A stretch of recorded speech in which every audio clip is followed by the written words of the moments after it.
High School Completion and Success Initiative Council will come to order, and I'll call the roll. Barbic Patterson. Here. Page, Paredes, Rosa Maria Vida.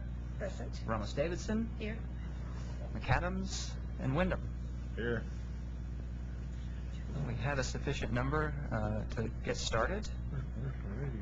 Dr. Paredes should be here. He was in a meeting down the hall. I heard his voice, so I'm sure he'll be here shortly.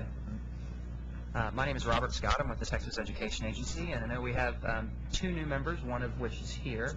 I'd like to ask you to introduce yourself, and if you could briefly describe the organizations you're with and your experience in education. I'm Cindy Ramos Davidson, and I'm the CEO of the El Paso Hispanic Chamber. I've been doing chamber work specifically in small business and entrepreneurial development for over 30 years. And I work with all the small business employers who are hoping to get the brightest and best students in their businesses, and they have shared with me their challenges they have as they start to do that. So I hope I bring the real life 101 practicality to the council. Well, welcome. And I know that El Paso will be experiencing a lot of change due to BRAC and the growth in students, and been talking to the service center director and school officials out there and how they're adjusting to that challenge. I'm sure you'll bring a lot of perspective with you. Latest number is 53,500 in the next 3 to 5 years. In the next 3 to 5, wow. You multiply that times kids and family, that's a lot of students. That's a lot of students, you're right. I want to remind members that from the point when you were sworn in, you have 90 days to complete the 1-hour open meetings training. Don't miss that deadline. For most of you that were sworn in December, that means March 7th is the deadline. Others that were sworn in later, just count 90 days from there and make sure you meet that. When you finish it, if you will print the certificate out and mail it or fax it to Jenny Jacob, who works with Jan Lindsay at TVA. There's information that can be found behind tab P, as in Paul. Also, as another housekeeping item, if you have any questions about travel or lodging reimbursement, Angela DeLeon is here. She can stand real quickly, and she can answer any questions you have later today about that. All right, our next item is adoption of minutes. If you look behind tab B, you can see the minutes from the last meeting.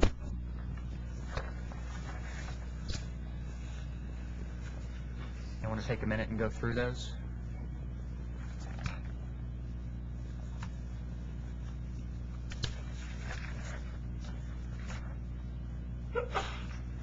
And we can open the floor if anybody has any changes or discussion of the minutes.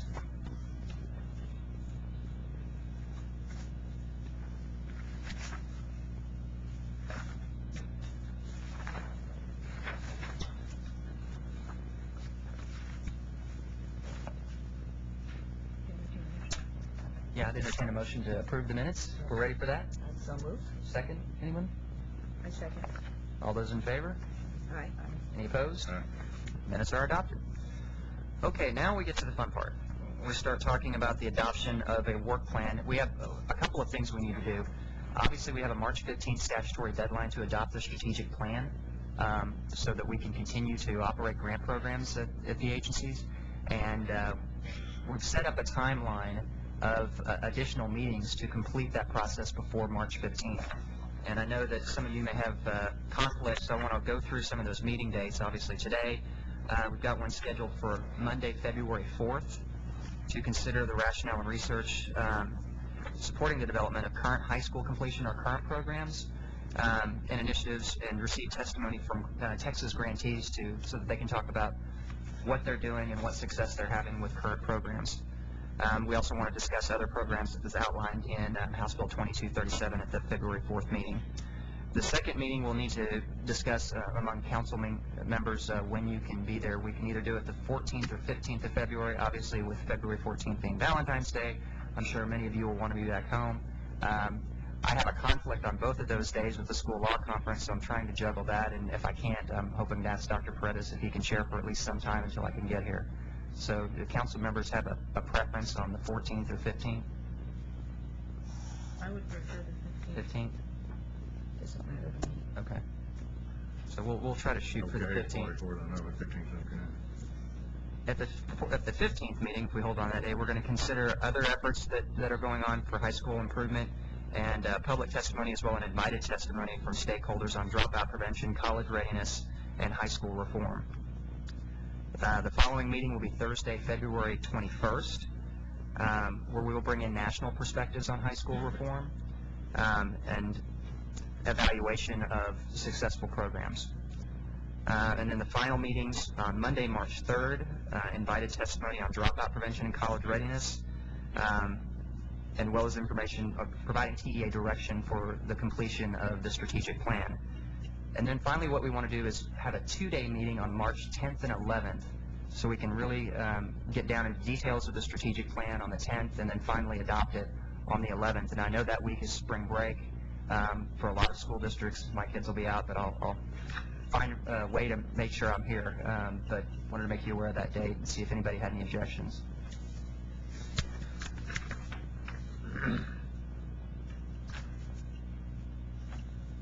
Does that work plan seem to agree with most of the members? Now, as you know, we've got the 15th as the statutory deadline for the adoption of the strategic plan, and then after that there are things set out in statute that this council will continue to do in the future, but obviously want to meet that initial deadline. Any discussion? Well, now just remind me of the discussion we had at our first meeting about the March 15th deadline. That's a deadline for what? My understanding was, as part of the discussion, is that we were going to be part of the strategic plan for which that was a deadline, and then beyond that, there would be more of it that we could defer for further action on, that we needed to get a certain step one or phase one, if you will, right, by then. So remind me what that is. Well, the statutory deadline is it's designed to get the strategic plan done by March 15th, and if we don't meet that, we cannot continue to fund programs after that point. And David Anderson, our general counsel from TEA, is here and can probably explain a little more what that statutory deadline means. You want to come up, David? I guess what's the what's the minimal threshold we've got to reach there in terms of adoption?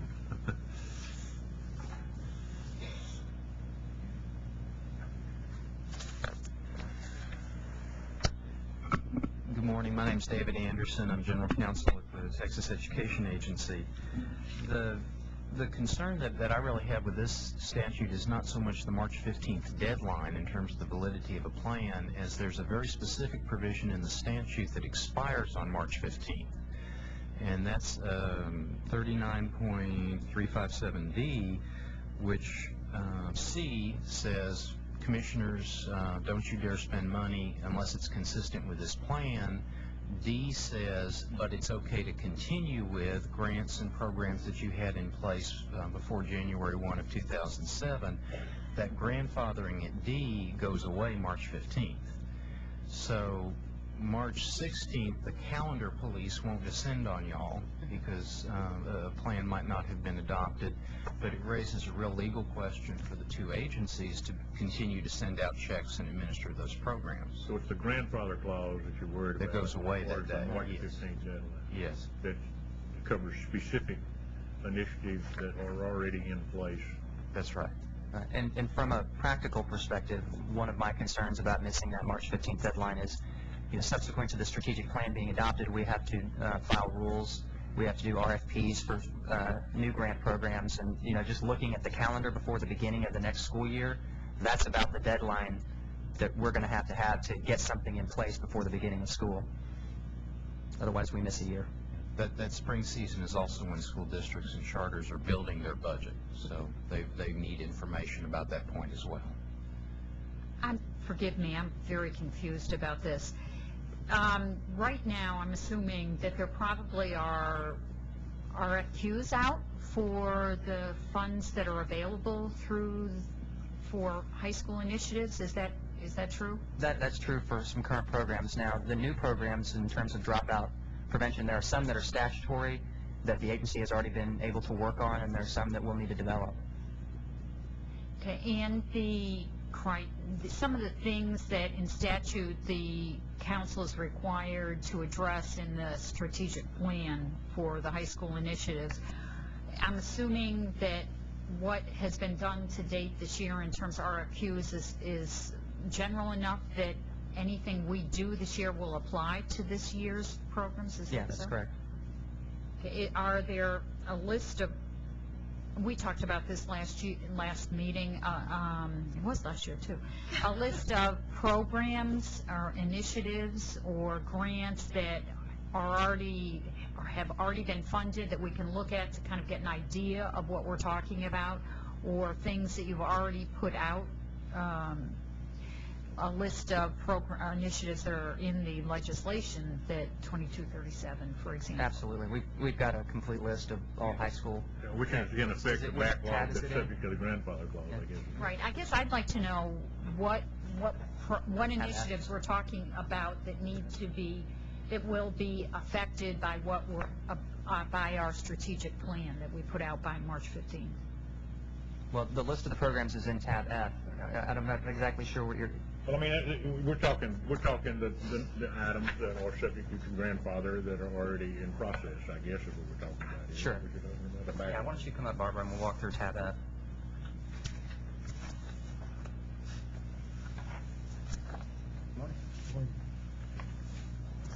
I mean, this may be already answered over here somewhere. I'm Barbara Nags from the Texas Education Agency, Associate Commissioner for State Initiatives. I think in my briefing, that's going to be after this, and I can go ahead and do some of it, I'm going to go over, I think, what Chris Patterson was asking about which initiatives are currently funded and which initiatives the plan will approve. I can take you through tab F, if that would be helpful. And that's actually at the end of my PowerPoint. You could also take a look at. But tab F shows you the budget allocations for fiscal year 2008 under HB 2237. And it explains where in the implementation process these initiatives are. And so some of these initiatives have already been awarded, and some are still in the development phase where we have RFAs, which are grant applications that we're about to publish or post. And then the time it would take from the posting of those applications until those grants are awarded to school districts is about 4 months. So the strategic plan that you adopt would allow us to continue the development of these fiscal year 2008 grant programs, and then would allow us to use that strategic plan to guide our development of initiatives in 2009. I can go over this in any level of detail you would like, and I'm going to go over it in kind of a brief overview in my briefing, but I can do that now if you'd like. No, hold off on that just 1 minute, so we need to formally adopt the work plan and the schedule. So if y'all are comfortable doing that, we've gone through the dates, but I just want to make sure that. I'd like to just take a minute to look at the work plan. Sure. So this work plan covers from now until March 15th, is that correct? And then beyond that, there are statutory requirements the council will undertake. So we have not established dates beyond March 15th, but we will do so. What we had proposed at the last meeting was developing a Part 1, Part 2, or short-term or long-term strategic plan, the short-term to be approved by March 15th. And so is that what is in this plan? Well, I think we were originally planning on doing a Part A, Part B, Part 1, Part 2 in stages up until March 15th. But because of the time constraints, I think we'll be doing good to get one plan by March 15th. Now, after that, obviously there are things that we're going to have to do, make recommendations to the legislature and the agencies on spending state and federal funds, and that can certainly be done after the adoption of the strategic plan. I think, if my memory serves, what we had talked about at the last meeting was to develop a short-term plan that would allow initiatives to go through for the 2007, well, it would be 2008, 2009 initiatives, but to give us, to have our strategic plan only cover that, and then for us after March 15th to develop a long-term strategic plan that would go perhaps 5 or 10 years out, that would then have more detailed kinds of things with regard to the criteria for perhaps for approving initiatives, for prioritizing initiatives, metrics for evaluating initiatives, and all of the things that are in 2237 for our charge. Many of those things are envisioned in the subsequent activities of after March 15th in statute, particularly evaluation and recommendations on how to spend additional funds. So I think you're okay there. Commissioner Scott, what my concern is that this is a three-page plan that we're asked to approve right now that I'm seeing for the first time, Okay. and that I think we emailed it, what, Friday? No, I'm sorry, I did not, and one of the things I came prepared to talk about is I did not receive an agenda or any of the materials for this meeting. I'm very sorry. All of the email and all the materials were emailed out to all the members on Friday, January the 18th. I I didn't get anything. I think it must be that same issue. No, it's not. I talked to Chris Barbic because he called me up to tell me yesterday or the day before that he would not be at this meeting, and he told me he'd received nothing. Did anybody else? I didn't. I received You received everything? You received everything? You got yours? I'm sorry about that, but we must have a gremlin in the email system, and It we'll actually fix came it. from your email. Huh? The Yeah. commissioner sent the email. Yeah, I haven't seen anything. Oh, we'll confirm that and make sure you get it ahead Well, of time. I sincerely apologize because we worked really hard to get everything out by that Friday. And I think it's very important that we get these materials in time for us to review this in a timely fashion. And I'd like to suggest that after this, they're mailed at least a week before, and then there's some kind of confirmation and contact made since there is a problem with receiving the materials. I also would like to talk in our work plan to talk about posting meetings. I know this meeting has been posted for the 25th today since perhaps a month ago, and more than a month ago, and yet it wasn't posted any place on the council website, which hasn't been developed or posted. And I understand that there's only a state requirement of 72 hours posting, but I'd like to suggest that meetings be posted as soon as we schedule them and be posted on the council's website as well as far in advance, because I've been contacted by a number of people asking me when the next meeting was. I think we've already posted for the next meeting. We're posting today, okay? Yeah. Can this be posted on the council's website that you have so people know where to look? There's something, we've been having some technical difficulties with our council website, but we've posted on the TEA main page. I'd like to take some time to look at this proposed work plan. We can take a recess for 5 or 10 minutes. You want to do that? Great. Council stands in recess. Give members a chance to go through that material. Does anybody have any comments or concerns? I do.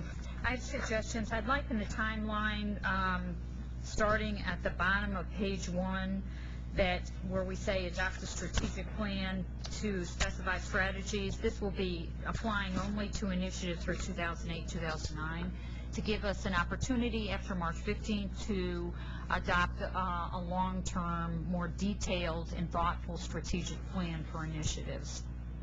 For example, that do all of the more detailed things that are required of the council in 2237. And if you go to section G, page 5, I've made suggestions for what I think the council needs to do to comply with the statutory charges, and I'm hoping that we may consider and talk about these and then list our charges that we need to do from March 15th through December 31st. And I think it's extensive enough that that we will need to meet monthly. Okay. I'm hoping that all of you who had this mailed to you have had a time to review the material in section G, which is the vision statement of what we should be doing during 2008.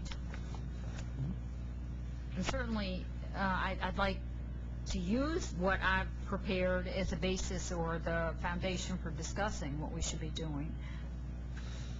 Well, maybe what we ought to do is adopt the work plan to get our first strategic plan done. And then, because what I'm concerned about is the statute specifically says that the agency may not make a grant that's inconsistent with the plan. And I worry that if we create a plan and then go back and start changing it or revising it and adding new metrics, that you've got to be very careful not to contradict anything that's already in the works, or you're in violation of statute. I understand, and that's why I think I would like language added, adopt a strategic plan that applies to 2008, 2009 initiatives. So we have a short-term plan that will allow you and the agency to go forward with the high school initiatives now, but give us more than several meetings to be able to think about and have a very thoughtful discussion and come up and be advised by experts and public about metrics, goals, qualifications, priorities, all of the things that we're required to do for high school initiatives. I'll make a suggestion here is that we add the verbiage that Chris has suggested here under the Monday, February 4th.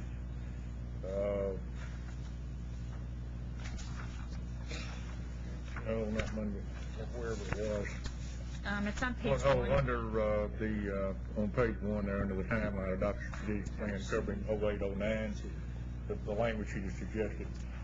And then approve the work plan down through March 11th. And then defer on the work plan beginning March 15th forward until we've had a chance to review some of the suggestions in under tab G here for the long range plan she suggested. I'm trying to, and I guess I need my counsel up here again. If you're approving, the statute says approve a plan by March 15th. Can this council limit that plan's scope to a specific period of time?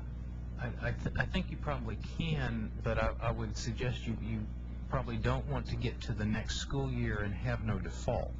Yeah, because if you go 08-09, is it 08-09 calendar years?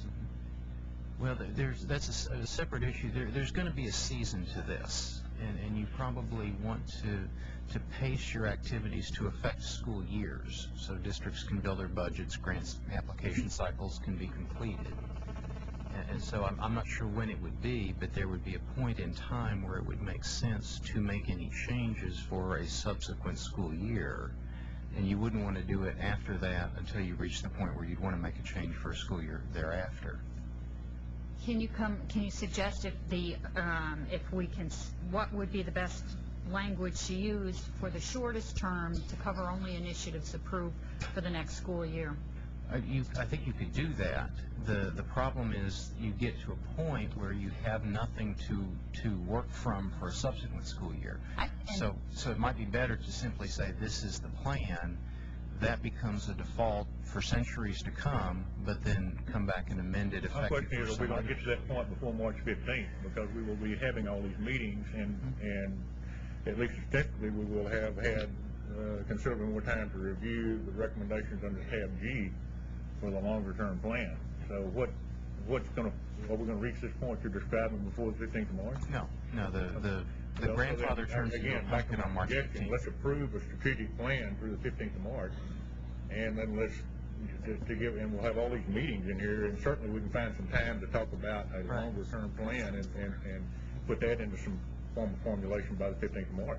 And then come and by the end of this year of 2008, develop a long-term 5 or 10-year strategic plan for that truly identifies all of the initiatives that affect high school completion and success, so that we can prioritize all of those and have a better sense of what kind of metrics we should look at in terms of evaluating all of these programs. And for example, I just looked through the binder that we were given at the last meeting and looked at the P16 Council strategic plan. I think it's very clear to me that the statute wants us to align all of these blueprints and strategic plans so we can maximize efforts and produce results and then measure results and then evaluate what initiatives need to be continued or discontinued. And I can't see being able to do that long-term in the next 2 months over 3 or 5 meetings. Certainly, I would like to see a long-term plan put out to the public so that we can get teachers, schools, research experts looking at our plan to be able to advise us as to the best way of going out and ensuring that we're maximizing our efforts and getting the best results for the initiatives. And so, because of that, I'd like to adopt a strategic plan that applies only right now to the 2008-09 year and make a commitment on the council's behalf that we will come up with a long-term 5 or 10-year strategic plan by the end of 2008. Is that a motion? Yes. We have a second? I'll second. All those in favor? Well, can we have a little more discussion? I'm not sure I fully understand what they just said compared to what you're proposing. I need to understand.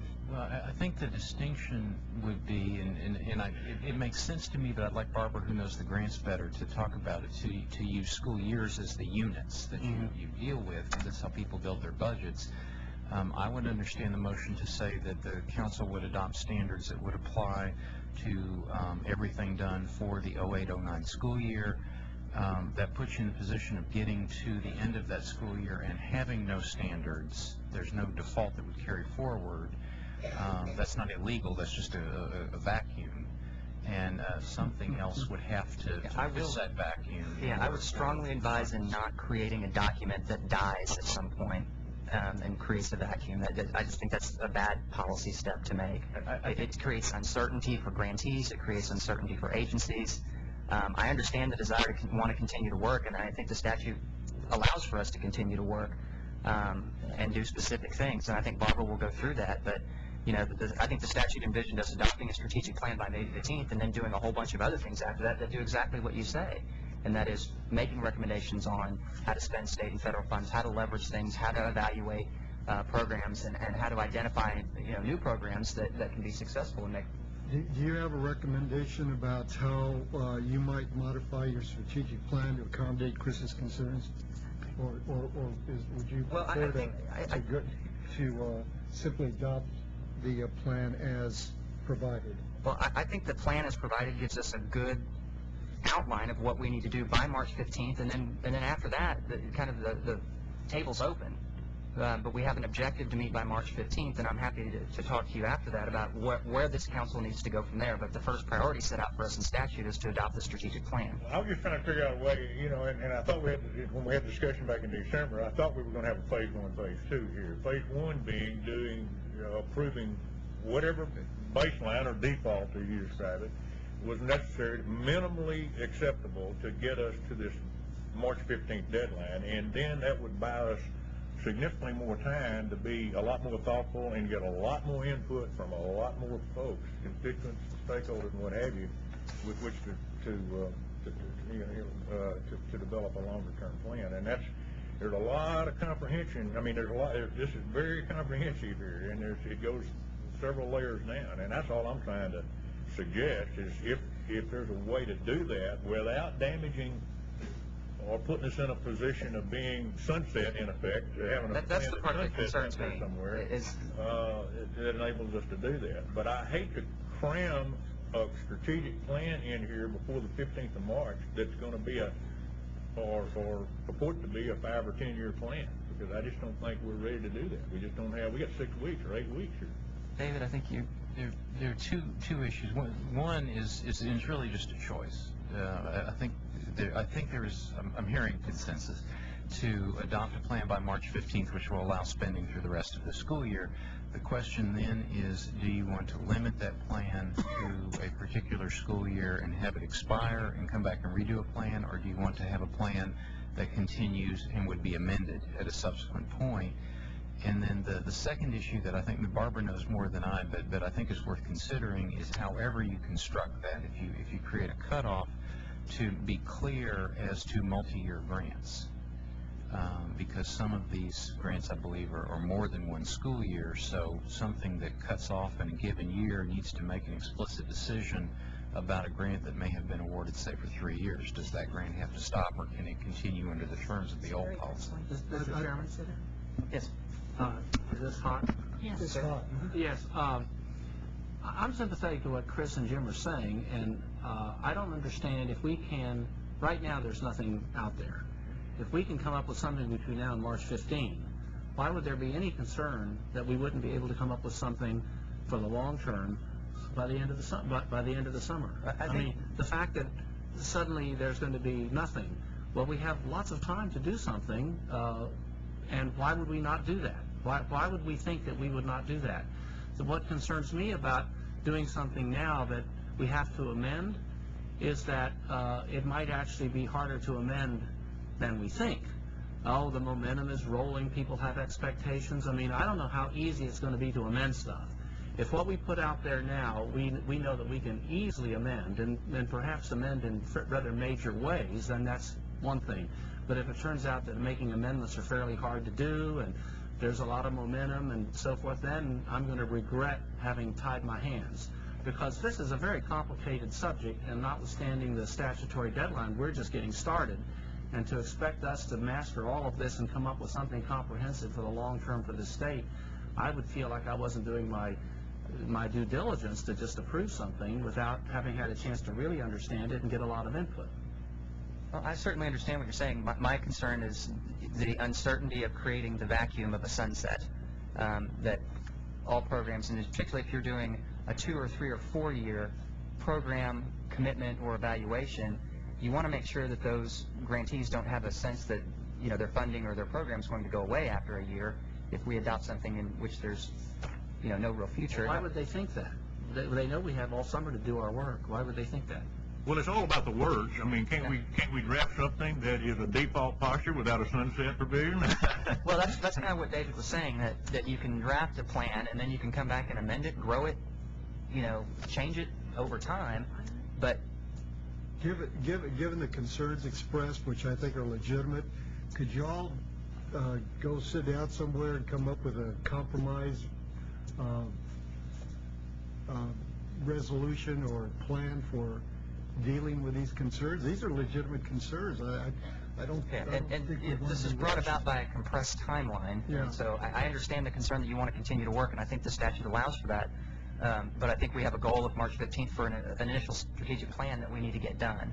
My concern is not continuing to work. My concern is making a commitment to certain metrics, strategies, priorities, programs that I don't feel knowledgeable enough to be able to go out and do. I don't think there's sufficient time to get public input, expert input on all of this, and I think we need more time. I can understand that there are programs that people want to see approved for 3 years or 5 years, but I think that given the understanding that the legislature has just created a council to set up priorities, metrics, and for evaluation and approval, that I think a 1-year grant cycle just for this time should be understandable. And let us finish by the end of the year. We're not going to sunset. We're not going to go away. You wouldn't let us go away. Well, I just don't want the plan to go away. That's the council stays. Well, look, it's plan all is about not the gonna go language. away. Let's work on Yeah, the let's words. work I mean, on Raymond's got the idea there, I think. I mean, maybe we should withdraw our motion here and let's defer on this item. Let's defer on this item, and then we'll go ahead and into Barbara's testimony, and maybe that'll provide some more clarity. I think it might. I'm going to talk to you about grant cycles and grant years, and I think that might be helpful to the discussion a little bit. Let me pull that up. Do we need to formally withdraw the motion at this point, or we just defer it?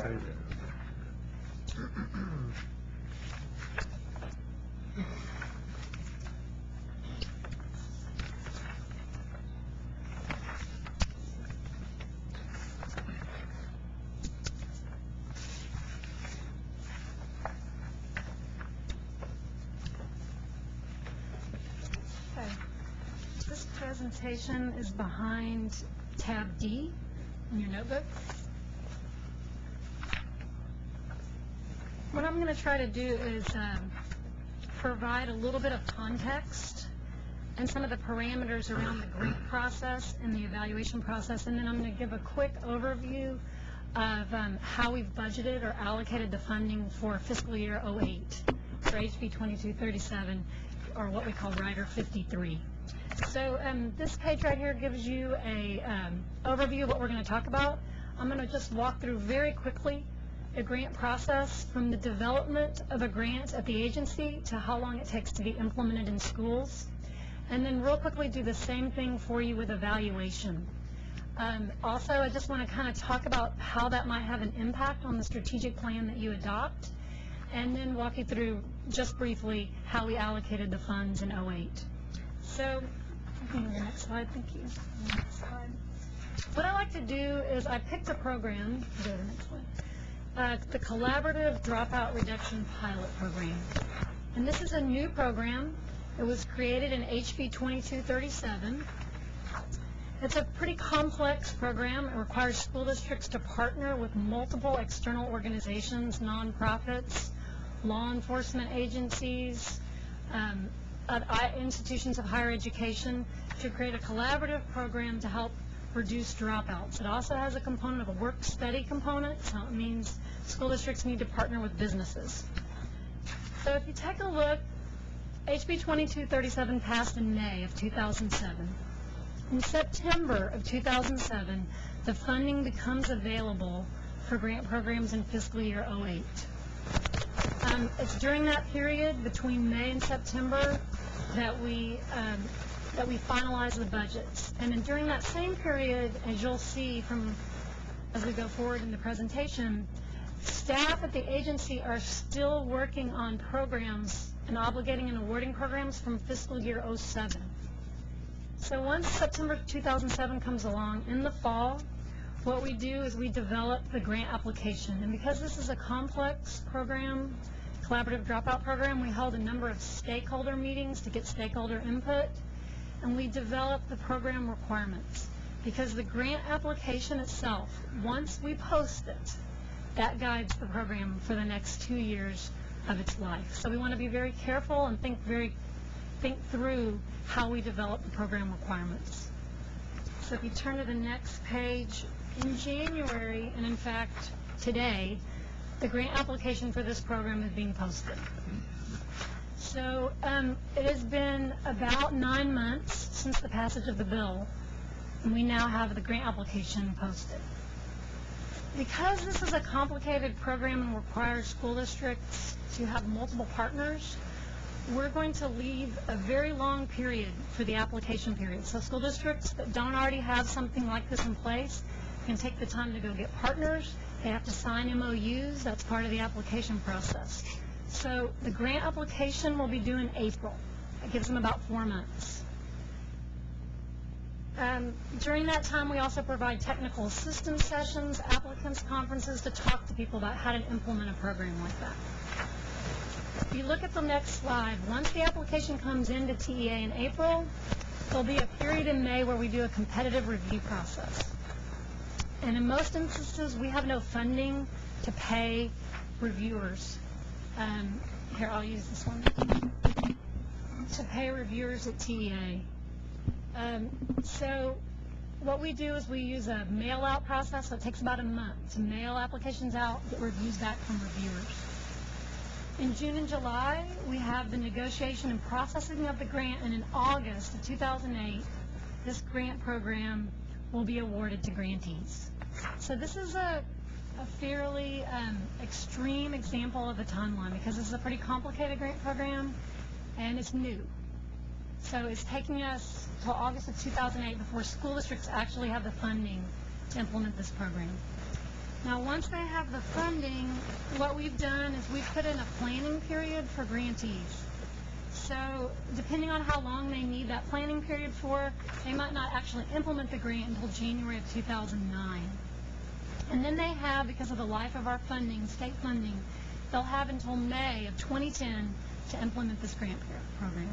So you can see that a program that we award with fiscal 08 funding is actually extending into 2010, which is actually beyond the biennia with the implementation of this program.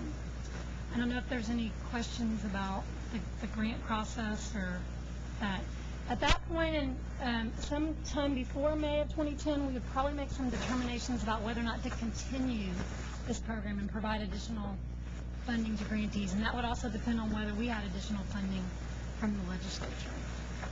And I have a next slide that kind of shows you some of our other timelines for other programs that were created from HB 2237. You can see from this timeline that existing programs are much easier for us to develop and award because we're making minor tweaks to the RFA, the grant applications, based on lessons learned.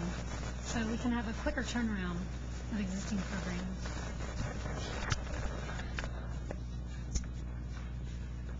So if you consider that a grant program is not in place for a year about after the funding becomes available, you have to talk about what kind of evaluation data is available and at what point in time. So if you look at the next slide, I did also our calendar for the evaluation of the collaborative dropout program. So the actual RFP for the external evaluations has to be developed while the grant program is being developed itself. And then we have to release a competitive RFP for that external vendor. So if you take a look at the timelines there, we should have a contract with the external vendor for the evaluation of the collaborative dropout program in August, at the same time that the school districts are getting the funding for the program.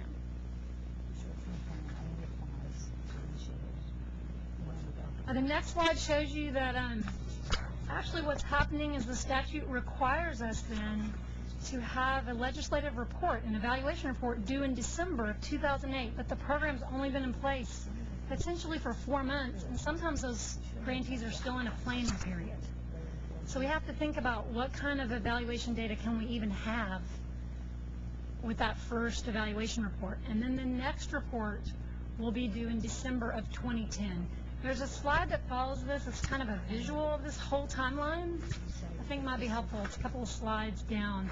It's kind of small print, but I think this gives you a good visual of what the implementation timeline and the evaluation timeline for a grant program looks like.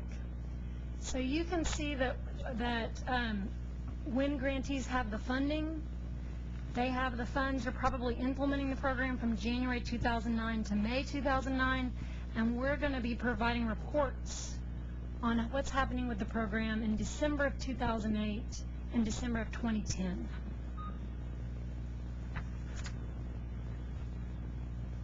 Are there any questions about timelines?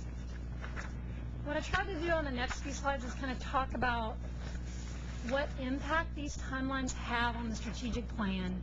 This was just some thinking that we've done. So because of the timelines of RFAs and the timelines to develop and award grants, most of the fiscal year 08 programs are already in development or they've already been awarded. Because TEA, because of the time frame takes between 6 to 9 months to develop and award a grant, we've already had to start most of those processes for fiscal year 2008. And for fiscal year 2009, we'll be starting those this summer and this fall because we want to make sure that that money is awarded by the end of the biennium, which is August 2009. And if we don't award the money by the end of the biennium, we must return all that money to the comptroller. Barbara, can you repeat that date again? Yes. The end of the biennium is August 31st, 2009.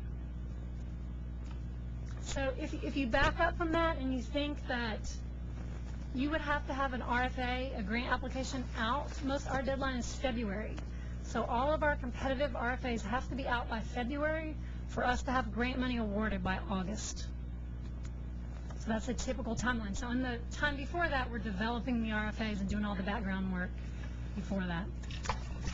So I think what that means for us is that a strategic plan that is adopted by this council would need to allow for the continuation and development of those programs we were already doing in 08 and would help provide guidance to us for 2009 because we're going to be developing those this summer and fall while you would be working on all the tasks that you have between now and December.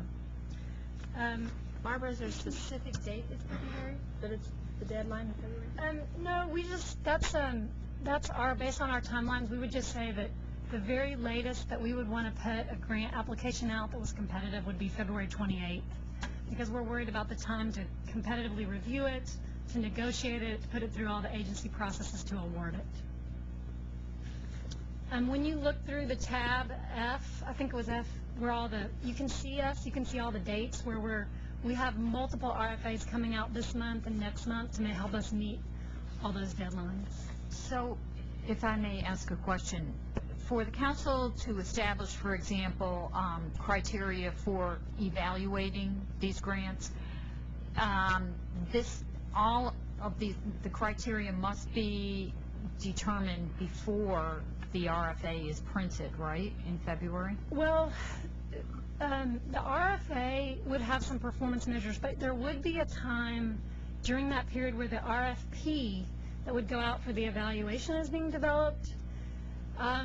Depending on if those are tracking each other parallel, there might be a little time in there where you would be able to develop evaluation criteria after you develop the RFA, but not a lot of time if you want to have them in place when the program starts. All right, one more question. If we don't have our strategic plan in place before February, I'm sorry, what date in February did you say? 28th, February 28th. Then what would be the next date that that a strategic plan could impact the initiatives? Well, I think for our purposes that we would hope that we would have a strategic plan in place before that, because the development of the program will be going on before February 28th. So all the creation of the program requirements, all the criteria would be going on in the background before that. So I mean, in the ideal world, I think that it would behoove us to have the agency to have a plan in place at the beginning of the fiscal year, so we could begin that development based on what the strategic plan said. And that date is? That would be August 31st of the fiscal year prior. August 31st of 08? Yes, so if we had a plan in place by August 31st, 08, that would allow us to develop 2009 initiatives.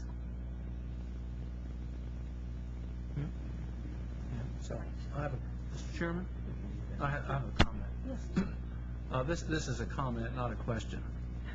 So, with apologies, since this is my first meeting, it'll take me a while to get up to speed. I'm a little slow. I know you're not slow. So. But right off, there's something that's I find troublesome in this. We have a very long, careful process in the implementation.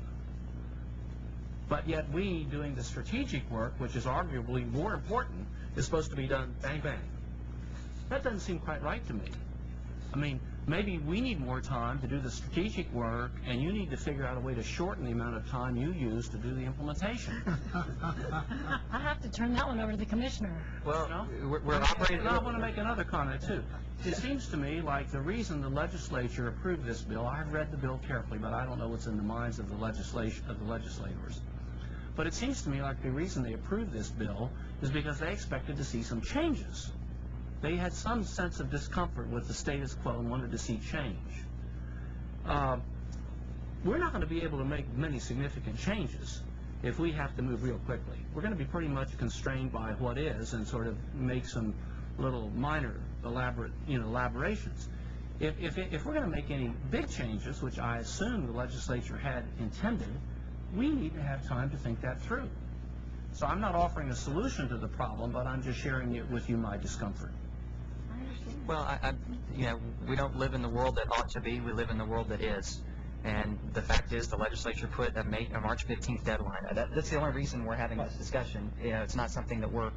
And we can do something by March 15 that gets us through the next year and gives us time to do it right. So we're complying with the world as it is, but trying to do it right.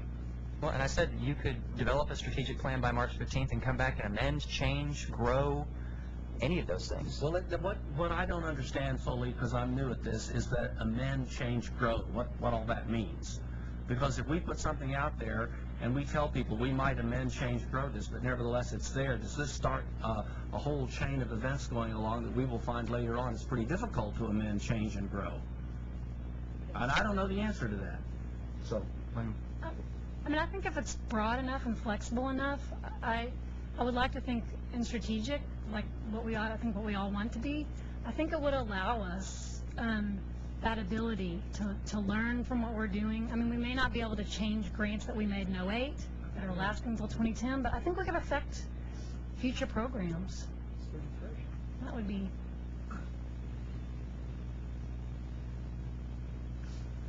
However, from your perspective, I'd like to know what's the top two biggest challenges right now, and from your end. Challenges with regard to This whole process. I guess my concern is that there's a lot of programs out there, Yeah. and I'm sure they're worried and concerned whether or not they're going to have the funding to continue those programs. Yeah, And that's I think true. sometimes we get stuck in the bureaucratic side, and we forget about the end user, which is what the dollars were, identified for. So, Right. not being familiar with the process, I think I'd like to. Why can't we do a short-term plan for this upcoming year by March 15th and then do the long-term plan by August 31st? Does That accommodate everybody? Yeah. Initially. I think I would just want one clarification for staff. When you're thinking about the programs are going to extend past this year, so the implementation of the programs will go beyond 08-09 school year. So I think that would be the trepidation on the part of school districts, and we have already actually awarded some grants where we've told them they have until May 2010. Would that mean that there would be some break, or would that mean that we would maybe grandfather those programs so that we That was allow my them concern earlier to about go to multi-year 2010? programs, and we have a multi-year evaluation now. I don't want to get in the middle, and then, once you sign a contract, you shouldn't impair that contract through a subsequent act. I mean, is that a long list of programs that would need to be grandfathered, or they? I don't think it's that many, no. I just don't want to run into that legal. Could we see that list of what's already Yeah, been we can look approved? through, and Sure. actually that's the next part of my Okay. That's the F. PowerPoint, so we can go to that if you want to. can I make another comment, Mr. Chairman? I've been looking at the language here on this slide that says impact on strategic plan or grant process, and it strikes me that given the momentum that is in this system and the time it takes to do things, that realistically, where it says a strategic plan should allow for, firstly, continued development, processing, and award of grant programs for FY08, we should definitely do that and recognize that as a council, we're not going to have much impact on that.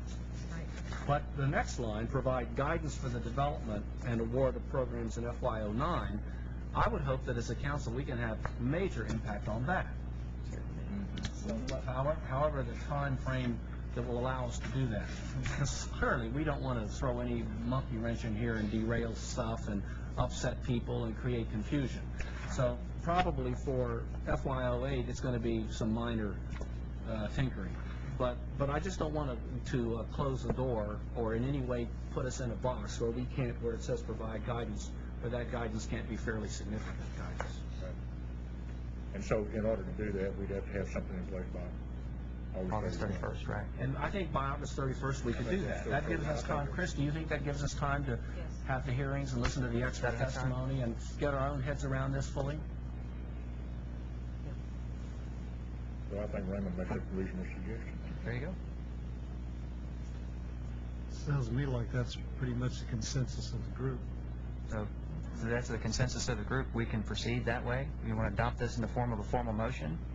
We'll just amend your motion to that? Okay, so I'm a little confused about what language to use to make a motion, quite frankly. And I think what we have to do is,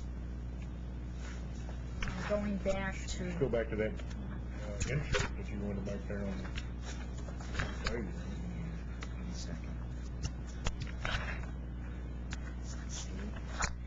all right, so going back to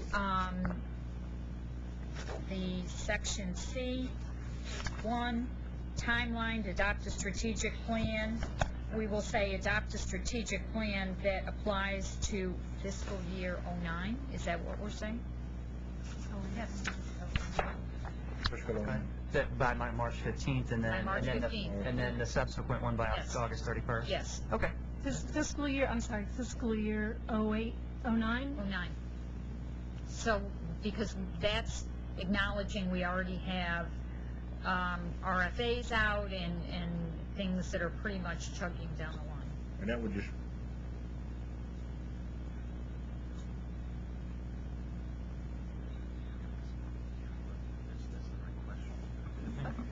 There's there are two questions I'd raise about that. One is it the intention of the committee to grandfather any multi-year grants that have already been awarded?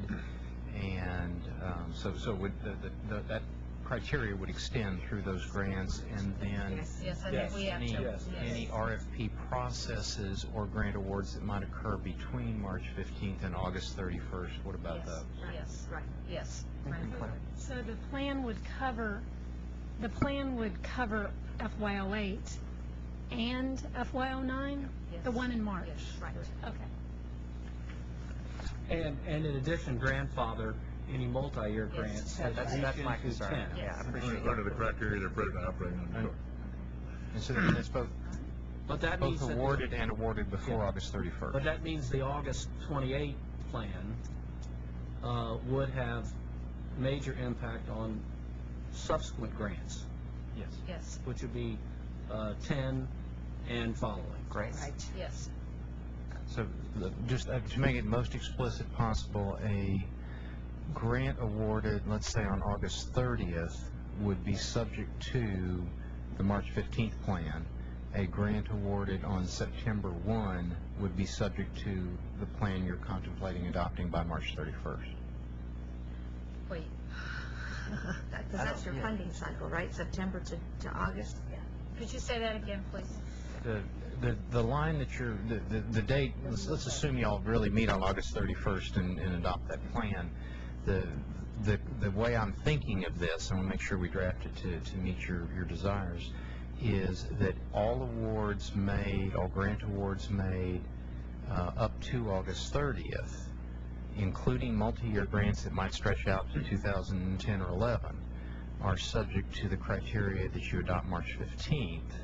But then, as beginning September 1, you've adopted a new plan. It applies not so much to expenditures on September 1, but to grants made on September 1. Correct. Is there any way that we can limit RFAs that go out that are developed from now on, between now and August 31st, that they are not more than a 2-year? Because I would hate to see all of a sudden during the next 4 months, before we have all new criteria, to have a lot of long-term grants come. The same staff that work on the council work on these grants, so I can promise you. I think David mentioned evaluations. That's a multi-year evaluation. Yeah, that might. 2 years would be the maximum that the funding allows. So Yeah, you can't operate couldn't beyond extend that. beyond 2010. I think what we'd all be concerned about is we got this 5-month window in there. You know, we don't want to see a passport Baskin Robbins office here. Out here where everybody can, you better get it now because we don't know about this crowd. They may, shut the whole That's thing. right. I think it would have to be an understanding that the TEA would do whatever is possible to accommodate the process without doing violence to the school districts that are applying for funds. Well said. Thank you. That would be our In intention. other words, can we slow the train down during that 5 months so we, Or at least, while we're or at least not speed it up. But, you are keeping us busy, so I don't think the train is going to go any faster. So. If you'd like, I can just quickly tell you about the allocations for FY08. Yes. Please. And then, and then we can break for lunch. If you would like to, you could follow along with tab F, or I have a very broad on my slides, kind of higher level on the slides. Just as a little background context, the funding for HB 2237 comes through a rider to the General Appropriations Act. And that rider is Rider 53. And it has 2 pieces. One piece has got 28 million, 28.71 million. The other piece has 25 million. And so you'll see when we talk about these that we're talking about Rider 53A, which supports the improvement of high school graduation rates and post-secondary readiness, and Rider 53B, that provides research-based instructional support and professional development to high schools serving at-risk students. So you'll kind of see the two types of programs in each of those riders. So first, just real quickly, I can walk you through Rider 53A. The rider has a statutory limit on the amount of money that we can spend on research and evaluation. Only 5% of the rider.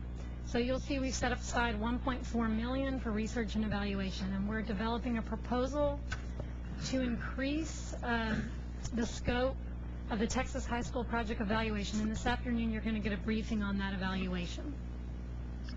That's $1.4 million. The second item, early college high schools, we've set aside $4 million. We have already awarded those grants. So that program, we have put out the RFA, and we're already at the award process. We've preliminarily awarded $2.55 million, and then we're looking at doing a second RFA to create a rural early college high school model, because we're really seeing some problems with rural schools and trying to do something with distance learning there. The third line, redesign and restructuring, we've actually already released that RFA, and we've awarded that grant. We've awarded $3.663 million to 14 school districts. With the T-STEM initiative, that includes multiple components. That includes the academies. We've already released an RFA for that and awarded grants to 3 school districts to create T-STEM academies. We also have money set aside for network activities, for technical assistance for T-STEM, and some other items that you can see in the last column under status. The next line, one of the things that we'll talk about in subsequent meetings is what we've found out about the value of technical assistance to grantees and how that is key to successful implementation of programs. And so we learned that somewhat the hard way in some of our first years with this work. And so we've set aside some funding for that to make sure we can help people implement these programs, because they're complicated, some of them. $2.8 million. We've also set aside $2 million for funding to the ESC, so we can try to build a regional support for what we're doing in high school reform. And then we have developed, we're going to set aside $4 million for what's called the 9th grade student transition program, and we'll talk about that a little more at some of our subsequent meetings, but a lot of research is telling us that we have to do some specific work around that transition period at the 9th grade, and this is a highly popular program with school districts. And then finally, we set aside some money for what's called the Campus Turnaround Support Team. This is something that was created in another rider, and we're helping to support it with more funding, that will support the turnaround of high school campuses. So that sums up to the $28.71 million in Rider 53A. Question? Yes, ma'am. Is there a research component to all of these? Yes. The early college high schools, the redesign grants, and the T-STEM grants are all in the Texas High School Project Evaluation, that 4-year multi-year longitudinal evaluation. What we set aside the $1.4 million for is for this group to be in that evaluation. Right now we have previous cycles in it, and we'd like to put these folks in that evaluation as well. What about the other programs you just talked about? Will that 1.4 for research also cover these programs as well? Yes, it can. We can set that up, and that's why we have it sitting there right now. We're just developing proposals. So there's an ability there to set some guidance for us. So between now and when we come up with a March strategic plan that's going to be approved by March 15th, we will have the opportunity to look at the research and tinker with the research metrics for these? I think we would have enough time for that, definitely. 53B contains a number of statutorily created programs from HB 2237. Just real quickly, we have an administrative fee. That's something that was approved by the Legislative Budget Board for us to be able to run and operate everything we do at the agency around these programs. We also have funding in 53B for evaluation. So we have $1,025,000 set aside there. You'll see that what's happening with the other programs is some of these programs had funding that was statutorily limited. So we're at the statutory limit on some of these programs. The Collaborative Dropout Reduction Program, that's limited to $4 million a year. That's what we've set aside. That RFA going out today. The grants for student clubs, that was limited to $2 million. That's what we've set aside, and that's going to post in a couple of weeks. The intensive summer programs, that was funding that there was $6.3 million that we are giving to the coordinating board, and we have already completed that MOU, and I believe they're already getting started on their intensive summer programs. Then we had some of those that we're implementing, and we set aside $4 million for that. There was a best practices study in dropout prevention. We're selecting a vendor this week for that. That was $250,000, and we're actually very excited about that. We'd like to come back to you and talk when we can. We can't talk about it yet with you about what we're seeing, what we hope to accomplish with that study. Do you have the MOU developed for that, or? That's what, right now, we've already done the RFP. The vendors should be selected this week, and so because of the competitive process, we can't tell you until they're selected. But you could provide us a copy of the RFP? Yeah. Yeah. I'd be interested. Yeah, in seeing. certainly.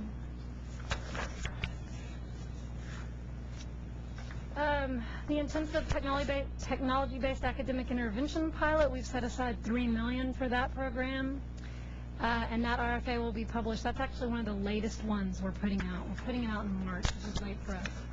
The math instructional coaches pilot, $2.18 million. That's going out in 2 weeks.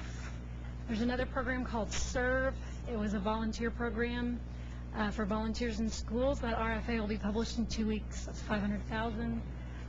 There's some funding set aside for professional development for teachers, particularly around the college readiness standards. That's $700,000, and we're in the process of developing an MOU with Texas State. And then finally, at the bottom, there are 3 evaluations that we've already started drafting RFPs, and we'll be putting those out in the next couple of months.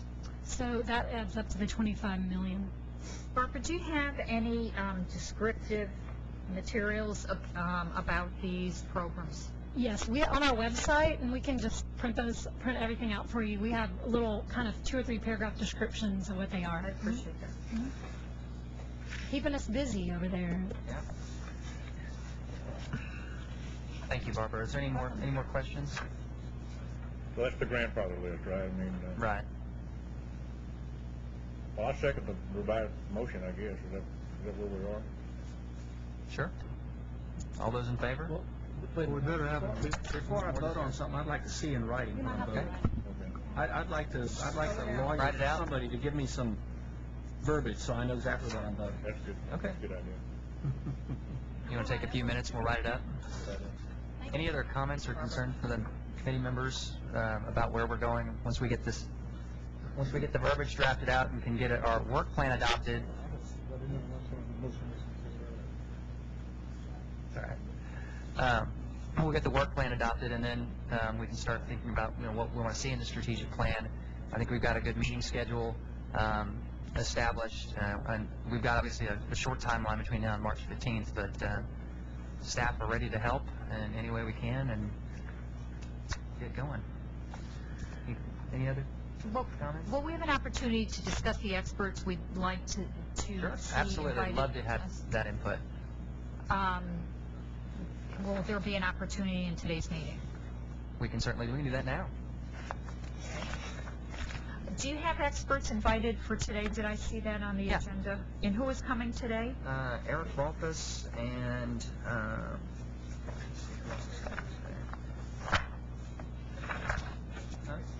Chris Doherty's coming. That's right. I was called by Eric Hanushek and told that he was sorry he couldn't make today's meeting, that he was invited with less than 5 days, working days advance notice, and he has a very busy schedule. He'd like to come back. Could we schedule him? Sure. Love to have him.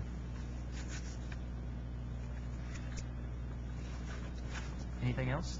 Does anybody else have experts, technical experts, or people informed on the issues that, for example, I think it would be good if we could have someone from Achieve. I think or Jobs Achieve, for the American Future. Diploma Project, maybe the Education Trust, those are the folks that I talk to nationally. Any other suggestions I'm very open to. I suggested Rick Hess talk about his entrepreneurs and education program. I don't know if we've made any contact, but I've attempted to make contact with Rick or not. I mean, it may be difficult to get. He's got a pretty busy schedule. Don, do you I think? may have a few suggestions, but I don't have any right now. Okay. Well, what I can do, I mean, y'all feel free, not just now, but at any time, to suggest to staff. Yeah, time here, but that's the only other suggestion I made other than handicap. Yeah. Could we also, I would like to see us invite people who, the major stakeholders. That we've already planned that. Okay. Could you perhaps run by the list of people you're anticipating inviting so we can look at that and add anyone that we feel might be missed? Sure. Obviously we want our partners, the foundations, the school districts that are receiving grants. We can get you that list, and if there's anybody, certainly the Communities Foundation of Texas that we work with very regularly. Those are the kinds of folks that we would intend to bring in. I would hope, I would like to see Catherine Clark, Texas Association of School Boards, invited. I would like to suggest that we have representatives from Texas Classroom Teachers Association, AFT, Holly Eaton, Richard Corey, the people who are probably the most recognized faces of teacher groups. I've been contacted by groups, and there's a lot of interest. I'd like also to suggest perhaps that we have maybe someone, I understand that that one of the most recent meetings of the Big 8 Chambers of Commerce had a discussion about our council. I'd like to see them invited, and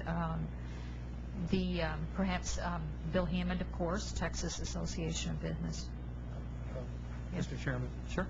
I don't have a name in mind, but I would like to see a superintendent of a district, maybe one within state and one without state, where that district has done a really unusually good job of high school performance. A district that has graduated at extraordinarily, unexpectedly high levels with high performance of the children.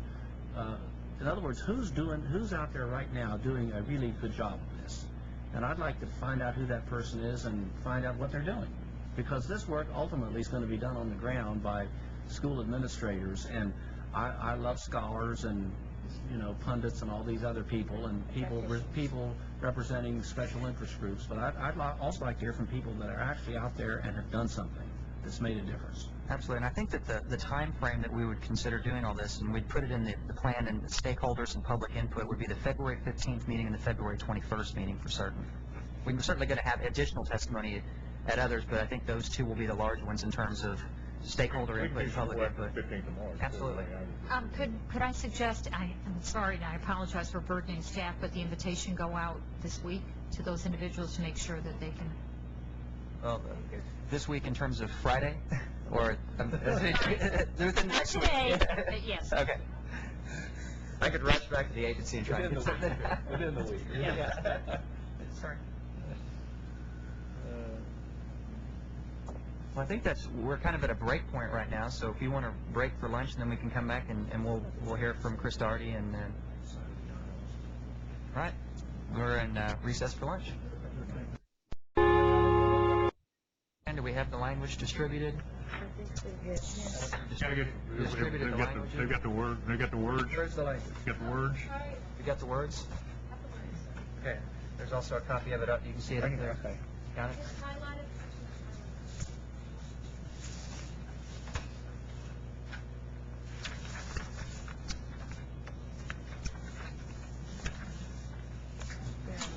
Okay, okay. On the second page.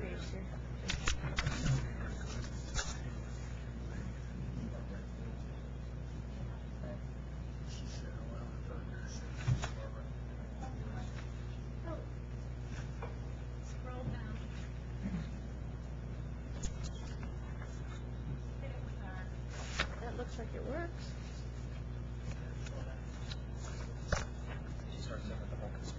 That seems to do it. Is Chris around? I want to make sure she... We ain't done. Yeah. Yeah, I think the language.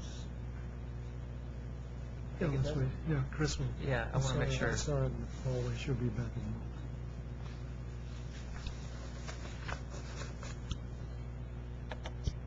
There she goes. There we go.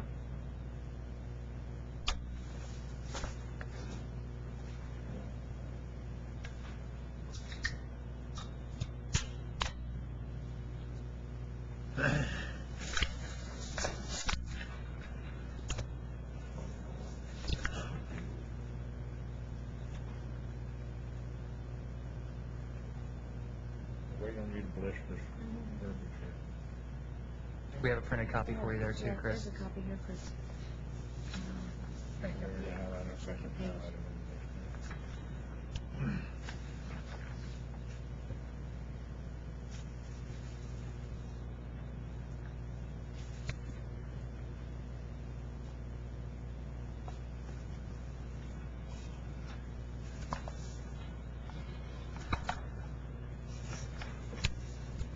Make a motion? I make a motion to approve this. For a second? All right, all those in favor? Thank you. Opposed?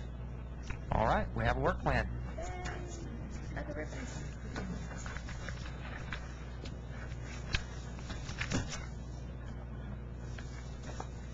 Next up, we have Chris Daugherty at the National Center for Education Accountability. You all are familiar with Just for the Kids information. I know it's been a very valuable research tool and for parents and researchers, and appreciate the fact that you came here today and look forward to your presentation. We actually have a name change. We're now called National Center for Educational Achievement. Achievement, okay. Yeah, but I'm living in the past ages. Hadn't really changed. So anyway, and we can go ahead and flip to the next page. Really, I'm not going to tell you anything that you don't already know or sense is true. I'm going to reinforce some things, and then I'm going to make a very simple recommendation at the end that I think might have some power. Interesting thing when we talk about what is college readiness, every time somebody sits down and describes what it is, and this is a description that came out of the EPIC report, it's like, don't we want this for all the kids? I mean, isn't this what an informed citizen ought to be able to do? What a person in the workforce who's ready to move up? Because work ready is not just readiness for your first job, it's readiness to move up in the workforce. So the more we describe it, the more we realize it's what we want not only for our own kids, but for all kids. So with that in mind, we can go to the next slide and talk about a couple of data indicators, and these are partial data indicators, and I'll talk about that in a little bit. A couple of data indicators of the extent to which we're actually getting there for all kids as opposed to the top 20, 30% or so of kids. And these are the metrics that we're going to be using in the charts that follow. One of them is ACT's National College Readiness Benchmarks. Now, the question is, why didn't we bring in the SAT? And the answer is, as soon as we get a concordance of the new SAT to the ACT, because the SAT, the College Board doesn't have college readiness benchmarks, but in the old days there was a concordance of the SAT and the ACT, so you could use that to do college readiness benchmarks on the SAT, but can't yet unless somebody knows of a concordance that I don't know about, and we'll eagerly, would happily participate in the creation of such a concordance if that's if nobody else is doing it. So, Chris, yes. Let me interrupt you to make one point that it's problematic in ACT's notion of college readiness. I've raised this question with the representatives a number of times, and they haven't addressed it. Their notion of college readiness is your ability to score a passing grade in entry-level college courses. And then when you ask which college courses at which institution, because we know that there's an extraordinary range of rigor in different institutions, they don't answer the question very well, and I say, then what do you do about the fact, and we know this has happened, that one of the responses of institutions of higher education to the increasingly poor preparation of their incoming students has been to make the curriculum less rigorous. So a lot of college instructors and professors would tell you, as many have told me, I can't teach this book or as many books as I did before. So the ability to score a passing grade in a college level entry course is itself a reflection of a decline in rigor throughout the educational system. Yeah. And I think you find people agreeing with, well, I agree with that concern. In fact, you know, that concern, I think, shows up the most with the English composition ACT test. And it shows up in the findings of the National Commission on Writing, which determined that, what was it, 31% of college graduates had adequate writing and critical thinking skills. 31% of college graduates. And what that bias, the direction that bias would go would be that the numbers we're going to see in a minute are actually too high. You know, that we're overestimating the percent of kids that are truly college ready. I know a little bit about how they did the cross college. They basically took a weighted sample of all the colleges and weighted it by percentages, national percentages in that college type. Now, they also did the 25th and the 75th percentile ACT score. And for example, the 25th percentile ACT English composition score that predicted a 50% chance of getting a B was 14. So my conclusion there was that some colleges are giving people Bs for showing up and breathing. So, yeah, I mean, we definitely have grade inflation in the colleges, and so that's an issue, and that issue would mean that if anything, the standards are not high enough. So these could be called minimum college readiness benchmarks. And we've also got the tax college readiness benchmarks that we developed by looking at the study the coordinating board did back a few years ago, linking tax to THEA, and basically coming up with probabilities that a kid with a given tax score would need remediation based on the THEA, or I think it was TASC at the time. And so we came up with 2,300. It turned out that in reading and math, our benchmark aligned pretty well. If you look at 2004 tax data and 2005 ACT data, it aligned pretty well with the ACT's benchmarks in reading and math. Did not align as well with the ACT's benchmark in English composition, which I think is due to the, give them a B for breathing problem. Right. So anyway, those are our two sources of information. So we can move on to the next slide. Now, we started out with tax. Now, we're putting tax and ACT on separate charts because there's a little bit of an apples and oranges issue here. These are the trends in the percent of students in grade 11 in English language arts, math, and science that are meeting the 2,300 benchmark that NCA has identified. And as you can see, the percentages go up. We'll talk in a minute about the fact that the ACT percentages are not going up. You can see they're going up, but you can also see that in all cases, they're less than half. And in the case of math and science, you're looking at 30%, 20%. You're not looking at something that we're succeeding at with most of the kids. Next slide. Then you go to minorities, and we can just click through these couple of slides really quickly. The numbers are lower for African Americans. And again, going to Hispanics, they're lower for Hispanics. Now, going to the ACT and the 30% or so of kids who take the ACT, who, by the way, are not the top 30%, we just investigated that. But they're also better prepared than the ones that don't take the ACT. That's pretty what would be expected and also pretty clear in the numbers we ran. And here's all students. And again, the one that's most likely to be a problematic standard is the English composition one, and that's the only one that has more than half the kids making it. And the others have less than half of the kids making it.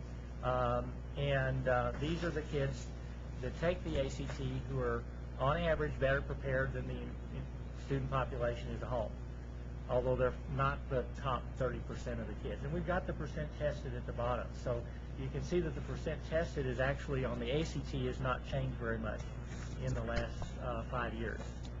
Chris, may I ask, why did you just state that these are not, the students that are tested here are not the top 30%? Because we were wondering that, and what we did, we decided to test that by saying, let's do a distribution of the 11th grade tax scores of the ACT population, because we had them linked, thanks to TEA's, assigning a common ID to the ACT kids. And let's look at the top 30%. And if you, I should have brought the box plot here, but I'll send it to you. Basically, the top, if you look at all the kids, it's like in this range, and then you go up to, or the non-tested kids, it's like this, and then it goes up like this for the ACT tested kids, and then the top 30% are up here. So it really is a much broader cross-section of the population preparation-wise taking the ACT, which anecdotally you hear people saying, well, if you take the SAT and if you don't do well, then take the ACT. That could explain some of those patterns. So these are not the best prepared kids, but they are, on average, better prepared than the ones that do not take the ACT. So next slide. And here's the same statistic for African American students. Now, none of these are at 50%. In fact, all of them are below 40%. This is 20. You see the percents tested are not that much lower than the general student population for African Americans. Going to Hispanic, it's more in the order of 20% tested. And again, these are the better, not the best 20%, but on average they're better than the untested 80%. And you can see the numbers here. Now, somebody might raise the question of why is the trend flat here and why is it going up for tax, given that you could explain that if the percent tested were going up, that you're testing a broader and broader population, and therefore, even though the population is better prepared, you're testing a bigger, a less and less elite group of students. But since the percent tested is not going up, not sure that explanation holds. So that's the kind of thing that you'd want to study and that we don't for sure know the answer to. So you don't have an opinion as to why the tax is going up? And well, I have an opinion. Well, what is it? Well, that they could be teaching more narrowly to the tax and not teaching the skills that are not on the tax or on the ACT. That's the one thing. The way you test that is you take the tax material and you change the item formats in some way, and you give a sample of the kids who took the tax the same skills or content measured in a somewhat different way to see if it's a question of format versus the fact of versus content.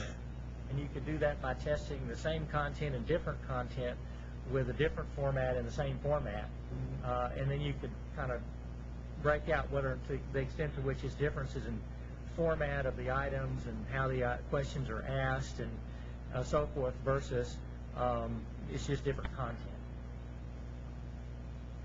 It's interesting.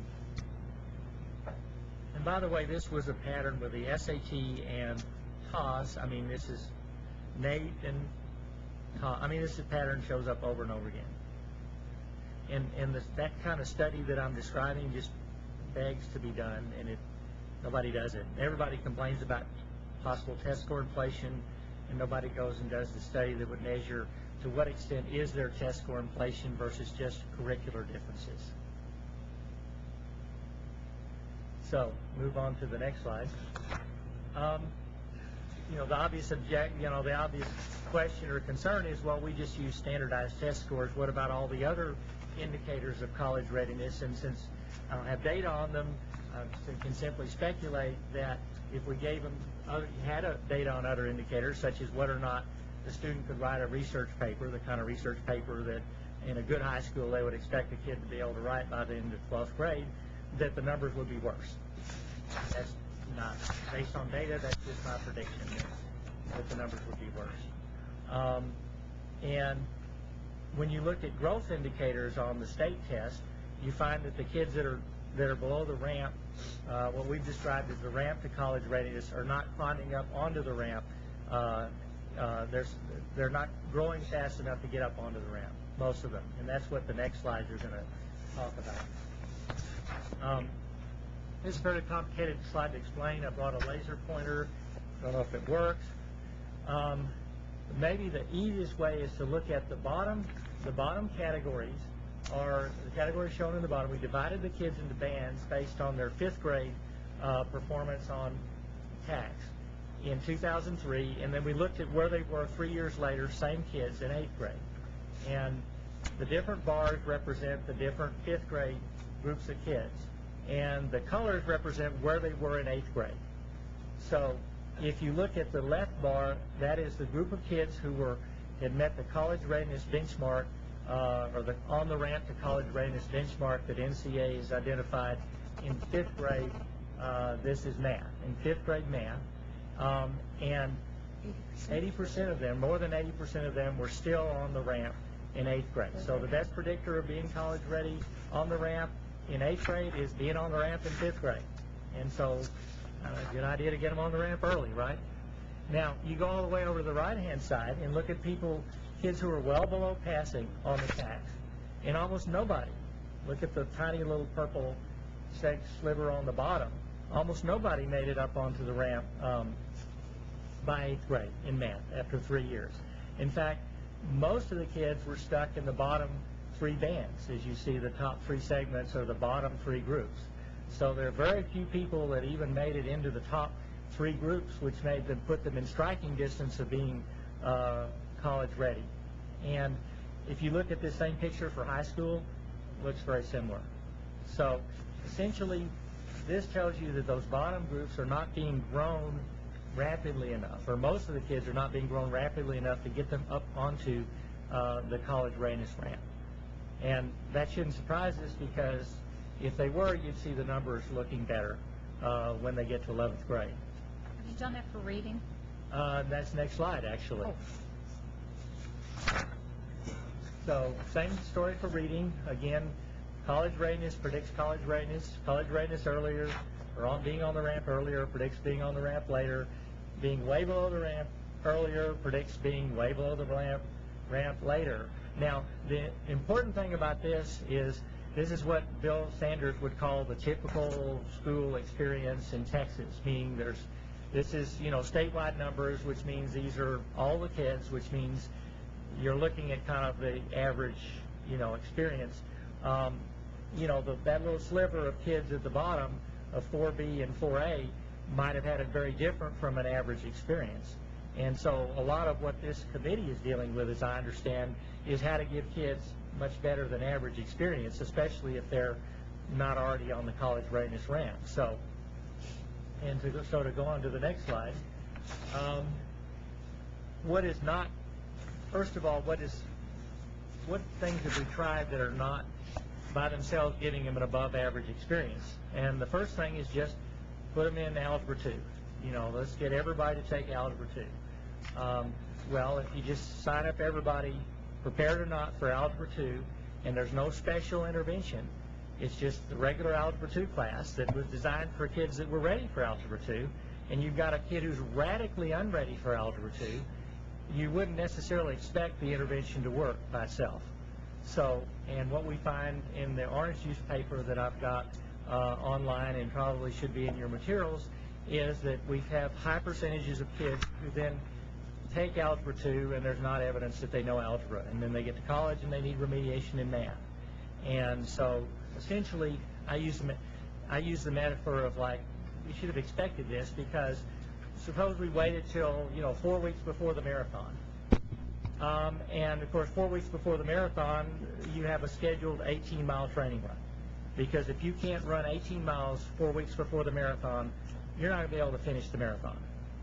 So, but you have all these runners that you didn't prepare earlier. So, 4 weeks before the marathon, you sign them all up for the 18-mile training run.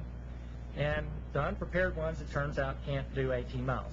In fact, most of them do maybe 1 mile, 2 miles, 3 miles.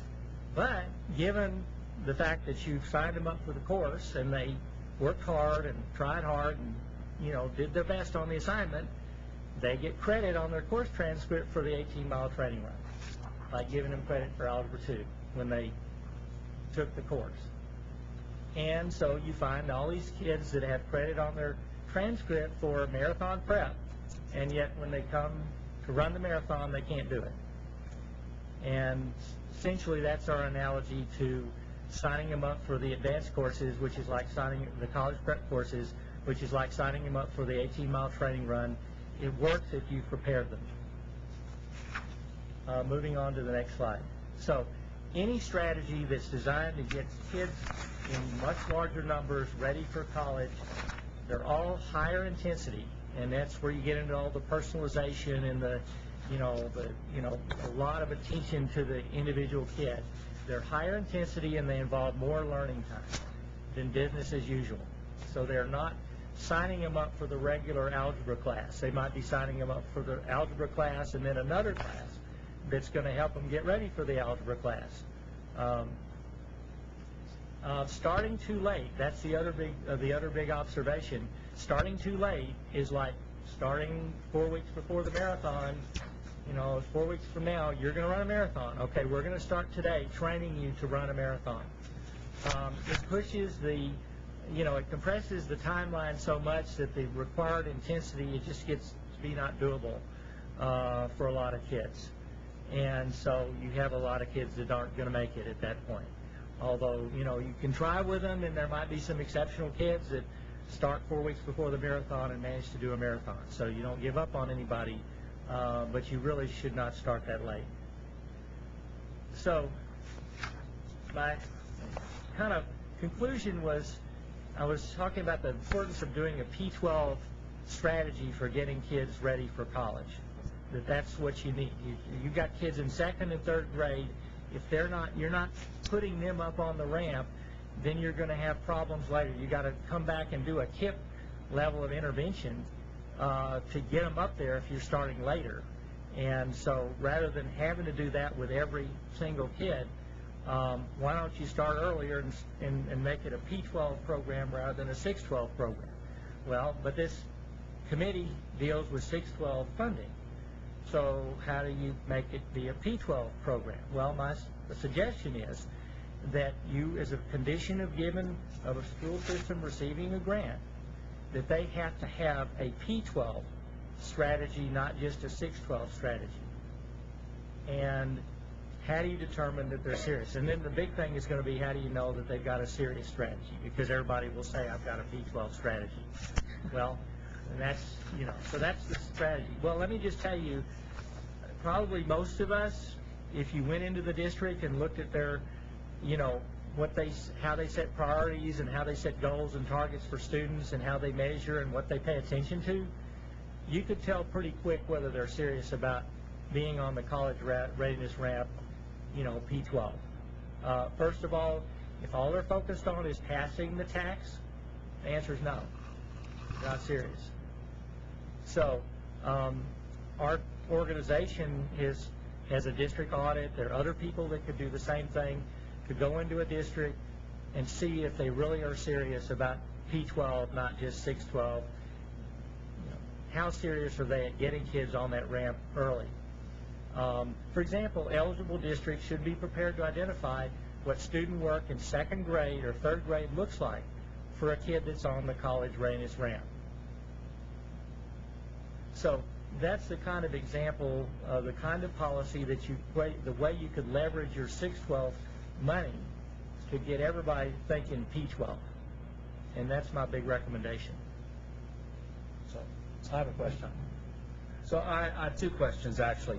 I agree with you. I'm sure you're right. But it seems to me like I've seen some education trust data that shows that over the last 10 or 15 years, the value added in high school has actually gone down. That is that the 8th graders going into college and going into high school are better prepared than they used to be, but the graduates from high school are still not better, but even a little worse, so that the value added of high school is shrinking. So that would be an argument that would say everything you've said is true, but it still doesn't mean that we can't focus on high schools and do some significant things there right out of the box. And then the second point is that, and Chris isn't here today, so he could speak to this, their model starts with grade 6. And admittedly, they may have a more focused, dedicated group because they don't select by ability, but I guess there is some selection by motivation. Yeah, that's the Yes Academy? Yeah, Yes. but they do start with grade 6, and they take people that at that point aren't on grade 6, they're not on the ramp. Right. And they get them on the ramp by the time they finish high school. Yeah. So again, there is still a lot of stuff you can do for middle school and high school, even if the elementary school is not performing the way you would like it to. Right. And yes, if you're willing to go intense enough, you know, like, and I'd consider the yeses starting in grade 6. You're not starting 4 weeks ahead of the marathon. You're starting, you know, maybe 10 weeks ahead of the marathon. So you'd rather start 6 months, you know, but now you're starting 10 weeks ahead. But now with the right intensity, 10 weeks becomes doable, you know, whereas 4 weeks is just ridiculous. So, yes. One of the things you have to consider, though, whether the intensity is possible in an environment where choice is not involved. People that yes and that hip are there because they want to be there. Yes. And they are willing to endure that intensity.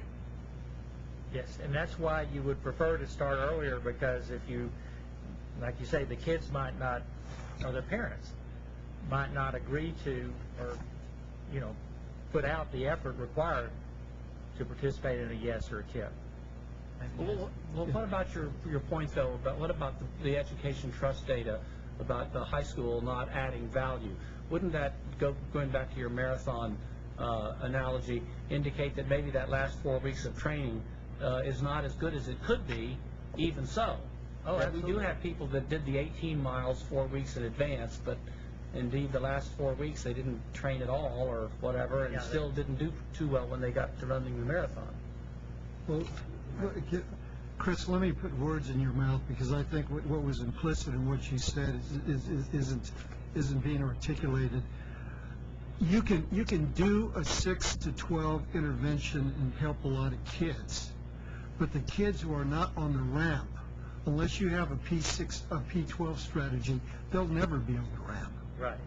And so your point is that you can help those kids who are on the ramp, maybe very low on the ramp, and you can help them become college ready.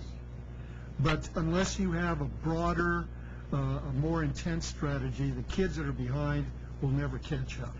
Yeah. And there's some. That's why you need a P12 right. strategy. There'll be some who will go to a KIP or a yes, and the KIP or the yes will give them sufficient intensity, and they'll put out the effort. It's like, you remember Jaime Escalante's calculus training program, and he didn't start till grade 10, but he didn't, and he got a record number of kids to pass AP calculus by controlling the intensity. Yeah, but it was 60. I was in LA at the time, and I know Jaime Escalante very well. He got 60 kids. Right. In his best class, he got 60 kids ready out of a graduating class of about 600, 700. So he had 10%. Yeah. And so the other 90%, if he had a yes or a KIP going with him, he might have pushed it up to 40%. You know, we don't know what percent he could have pushed it to, but he could have gotten the numbers up quite a bit. But he couldn't have gotten it to 70, 80, 90%. Jim, did you have something? Well, I just want to concur. I mean, we had a little bit of discussion at the first meeting about the degree to which we have at least as much, if not more, of a high school readiness problem as we do a college readiness problem. And that we're talking about a feeder system here in a food chain that doesn't just begin with graduating 8th graders. And as Chris suggests, there are some things, as Don suggests, there are some things we can obviously do in high school, but sure would be a lot better if it's a P12 exercise. So I think that's as much our focus as anything we might want to do in high school. I was struck, Robert was there, I was struck by an event that we had at the beginning of the school year. We were both at Johnston High School here in Austin. That school has been performing poorly for several years. And we had this big event to try to improve educational achievement in the school. And I asked at the beginning of our meeting, the principal sitting next to me, I said, are the middle school principals and the elementary school principals here who have the schools that feed into Johnston High School? And she looked around and she said, I don't think so. And I said, well, how are we going to fix this? comments, next page? Yeah, I'm not sure I can put this in really crisp focus, but what kind of bothers me throughout our discussion is the fact that I hope we don't miss the point that teaching and learning is an interactive process that requires activity both on the part of the learner and the teacher. And those of us who've been watching, reading Neil Postman know that most of our school reform efforts have been like engineering efforts, fixing that part of it, the what, when, how, and where, and those kinds of engineering type things, not dealing much with the why. So then the amount of efforts that students themselves decide to put out, such as those students who elect to go to YES or elect to go to KIPP, decide to endure that type of intensity and rigor.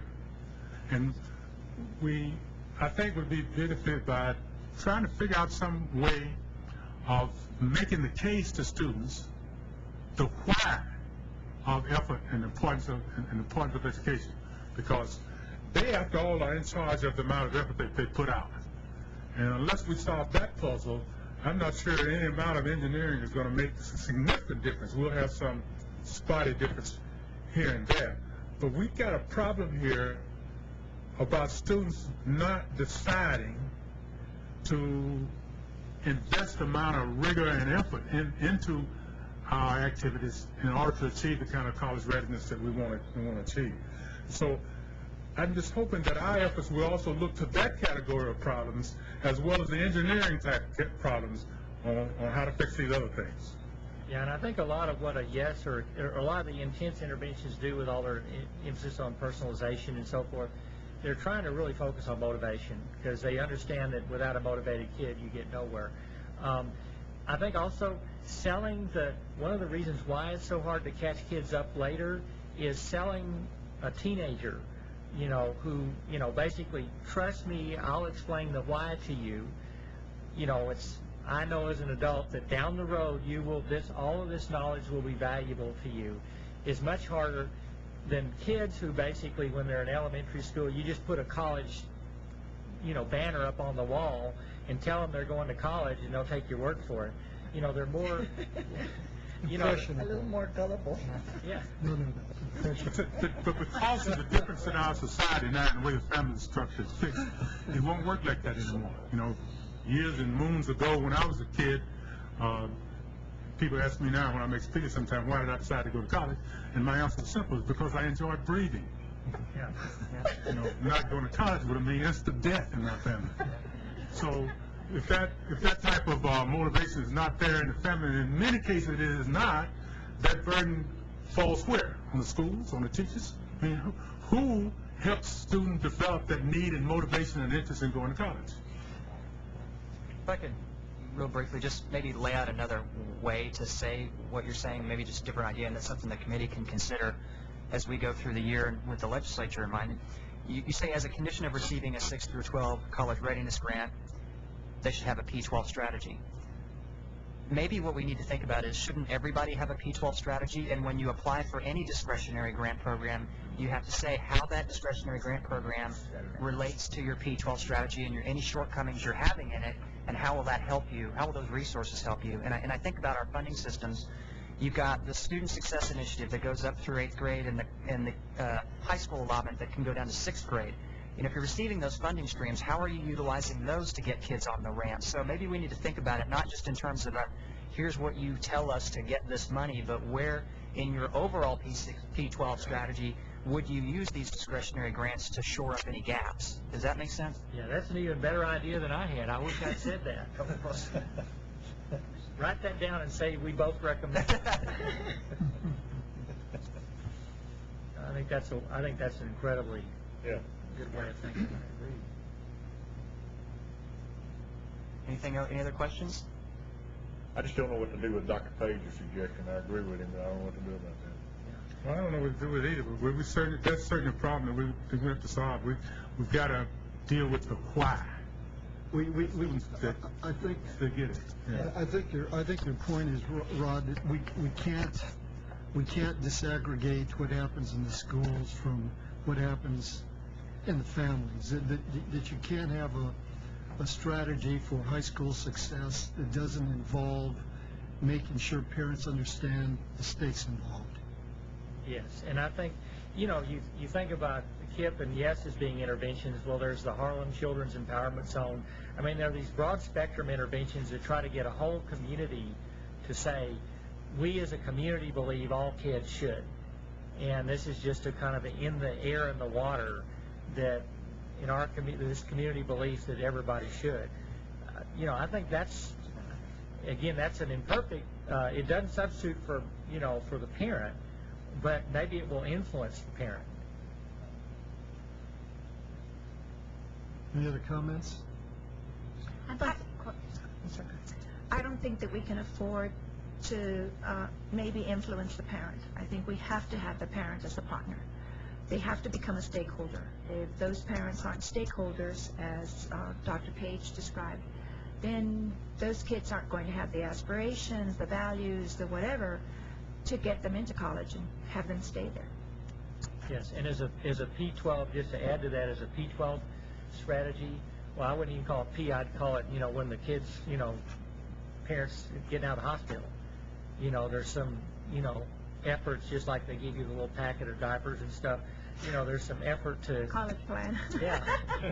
You go home with your college plan when you take your kid home. Yeah, it has a little college name on the, on the diaper. I mean, there's got to be some way to influence them, get them in prenatal programs and, some way to influence them as early as possible because, I mean, to get the parent on board, again, you don't want to wait till they've got a teenager and they're frustrated with their misbehaving teenager, et cetera, et cetera, et cetera. I think that's extremely important, particularly in view of the research that has been done with parents and who demonstrate poor parenting skills.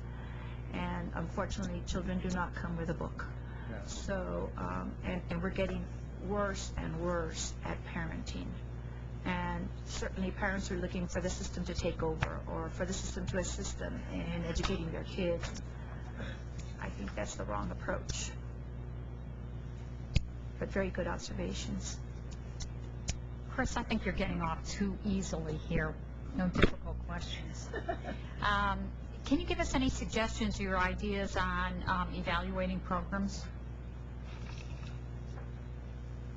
Sure. I mean, there's an evaluation of the Texas High School Project going on right now, I believe. The usual, and the obvious problem with evaluating problems is the programs is the outcome measure, which is usually some kind of academic growth metric on a state test, which is usually what the data that's available.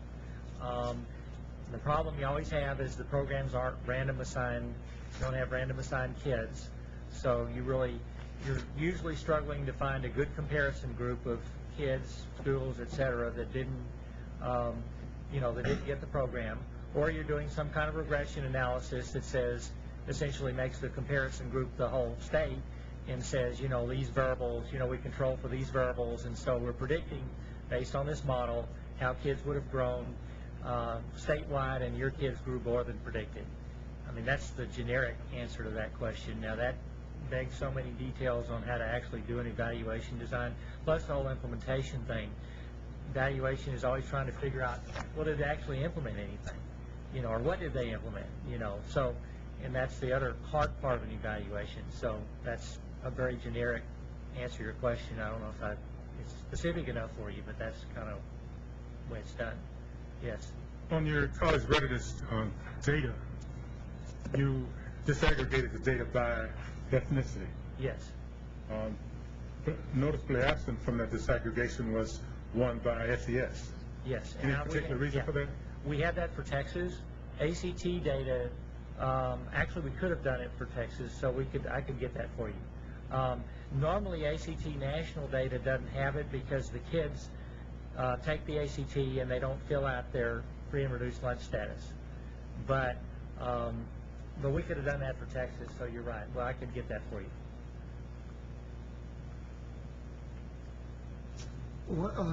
A point that I think pulls together some of the comments and questions. There was an article, I'm sure many people around the table saw it, that appeared in the New York Times Sunday Magazine over probably a year and a half ago called What It Takes. Yes, yes. And the article pointed out that the schools that are successful with underprepared kids, kids from poor families and so forth, the article was very clear that, and it mentioned the YES academies and KIPP academies, and it said that to make these kids successful, you not only have to teach them academic skills and provide them academic knowledge, you have to socialize the kids. And that gets to your point. You have to teach these kids the culture of success. You have to teach them essentially middle-class values. Yes. And what expectations are in the general society to be successful. And the reason schools have to do that if they want to be successful is because a lot of these children come from backgrounds where they're not getting that from their parents. And I think we have to take that into account as well. The data show, at least according to this article, that trying to improve academic achievement absent attention to socialization skills Yes. usually aren't as successful as they might be. Because you don't get the academic behaviors without the socialization. Precisely. Any other questions? Thank you. Really appreciate you being here. I agree.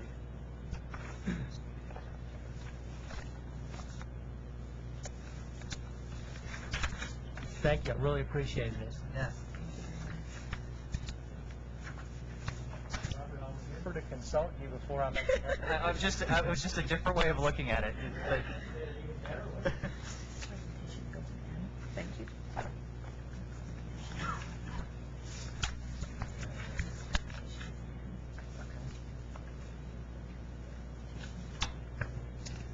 Welcome, Dr. Rolfes. Dr. Rolfes is with Advanced Research and has a multitude of experience. I don't know if this is the right way to say it. But, thank you for being here. I look forward to your presentation.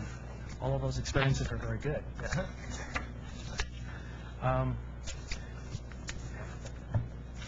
Okay, I'm here today representing the Regional Educational Laboratory. There are 10 in the United States, and this is yours, and I work for it. And we're based in San Antonio, so I drove up to the rain today to be here with you. And thank you very much for allowing me to speak for about the 15 minutes that I was told about. And today, see, our organization has been involved in several types of projects. One of them, a district-level scorecard accountability system exploration with several districts. And I wanted to get your perspective on those experiences in conjunction with the college readiness work that we did and completed for the CCRT in the last few months, and all that we've learned along the way. So, okay. This is sort of the picture that I like to have in mind whenever thinking about leading indicators, on-track indicators, and important outcomes. And initially, you can think of the P20, P16, P12 pipeline as a series of handoffs between, say, elementary to middle, middle to high, high school to post-secondary, or even early childhood could be considered yet another phase, that there's a handoff to pre-K or K situation.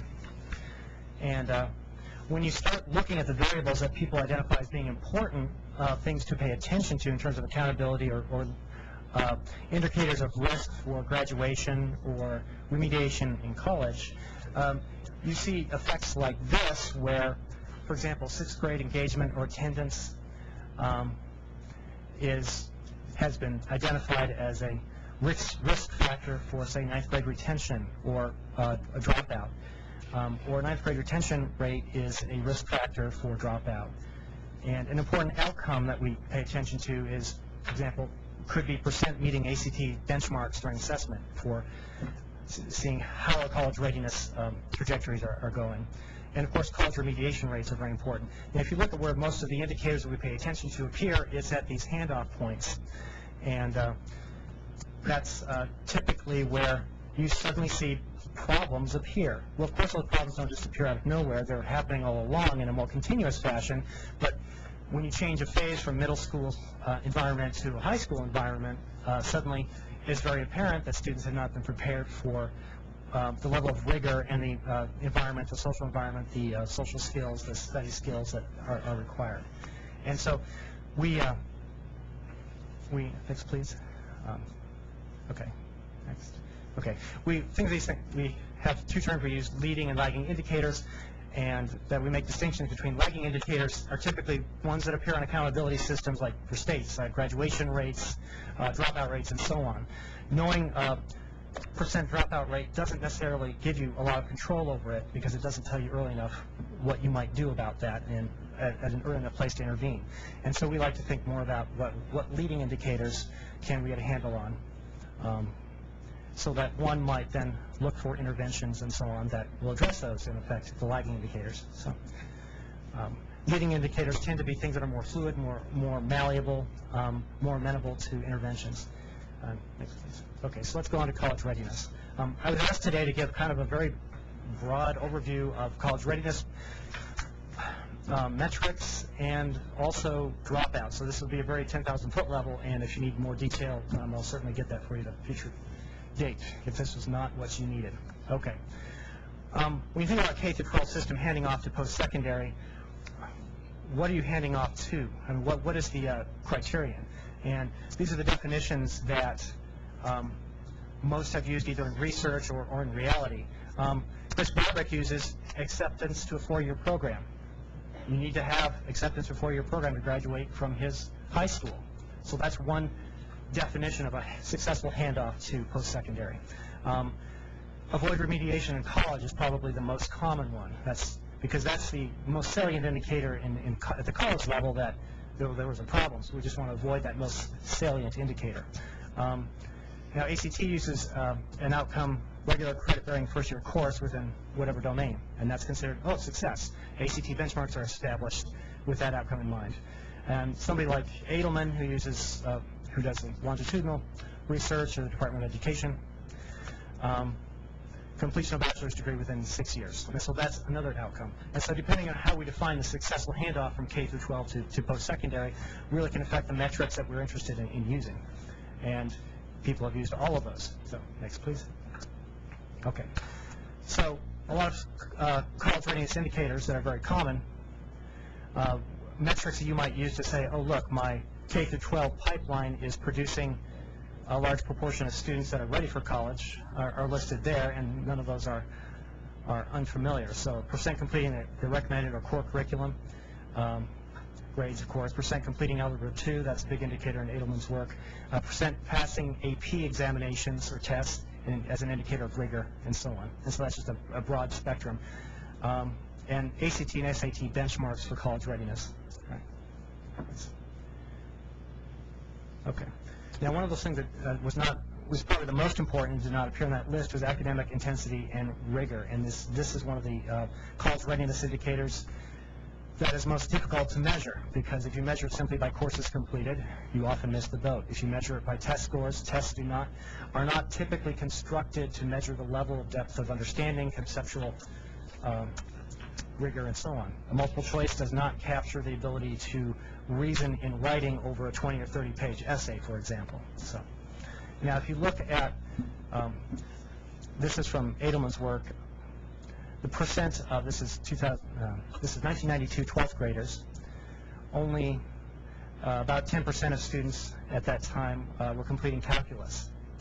But of those who did, 83% of them were earning their bachelor's degrees.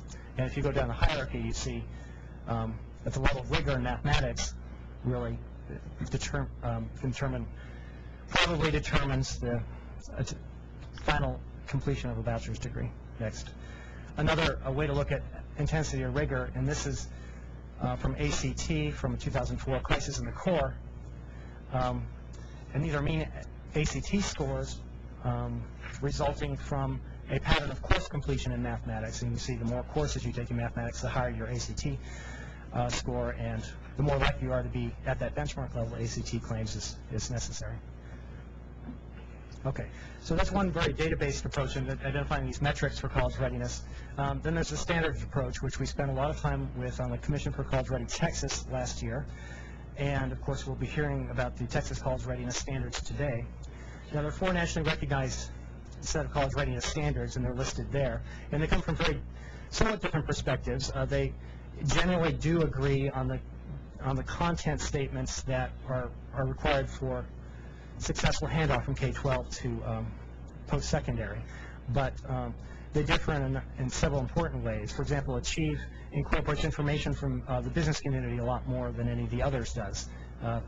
Standards for Success College Knowledge, David Conley's leadership, primarily university level folks contributing to those. ACT's college readiness standards are basically assessment specifications tied directly to the exams. And the college boards are more recent and are not like ACTs. They're not tied directly to the exams. They're based on a different process. So which of these is the best? Well, there's no way to evaluate that currently, empirically. But there are 4 different sets of standards, and probably a standards-based approach to defining college readiness as opposed to a bottom-up empirical is a better way to do it. Next. So probably the ideal way would be to set your final goal, your college readiness standards, and that's what Texas is doing with the Texas College Readiness Standards draft. And vertically align K-12 standards to those ultimate goal, CR standards. And David Spence from SREB emphasizes this, that college readiness content should be embedded all the way along, at least starting in the 6th grade all the way up to 12th, so that content doesn't suddenly appear at the end. And then on-track assessments across all those grades, so that you link that vertical alignment in a way that can be measured very accurately. Next. Now, this is just an example. If we had a college readiness, if we had assessments that were mapped to college readiness standards and perfectly aligned K-12 standards to those, here's what we might want to do with it, and in terms of an on-track indicator across the entire K-12 system. Now, I'm currently involved in a response to intervention study, and I really think of K-12 leading to college readiness as response to intervention for middle and high school students as well, because you really want to screen everybody and identify those who are having problems with this continuous curve progression that you want to accomplish. And those that need extra help get more time on task, or whatever additional intervention is required. So the same intervention strategies, the response to intervention that are being applied right now, for reading first in the early grades, and are now being applied now to math, in a sense should be applied to middle and high, in that students that are falling behind their curve, on a curve that's supposed to represent progression towards college readiness standards, should receive additional intervention. This particular example is based on the TAKS test scores from 2005, and these are mapped to Lexile scores. So this particular curve represents reading comprehension. Now, Lexiles are a single number that represent reading comprehension, and Metametrics has estimated the college reading load or requirements on the green box on the far right. And so if you look at the curve as it approaches that represents the 50th percentile. So reading comprehension skills of students across 3rd through 11th grade there are not approaching the levels that need to be based on that external criterion of college readiness. And this is probably exactly what you would find currently if you had a college readiness exam for each grade from K through 12. Now, the closest thing we get to this continuous measurement towards college readiness is ACT's EPAS series, Explore, Plan, and Act.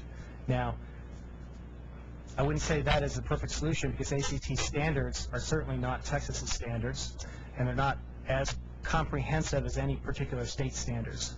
And ACT excludes a lot of measurement that could be done but would be very expensive, for example, like a lot more open-ended writing. Or in science, for example, NAEP in 2009 will be assessing things in using computerized online tasks, And maybe that's what you really need to do to get at the deep conceptual thinking and levels that you want to teach and measure.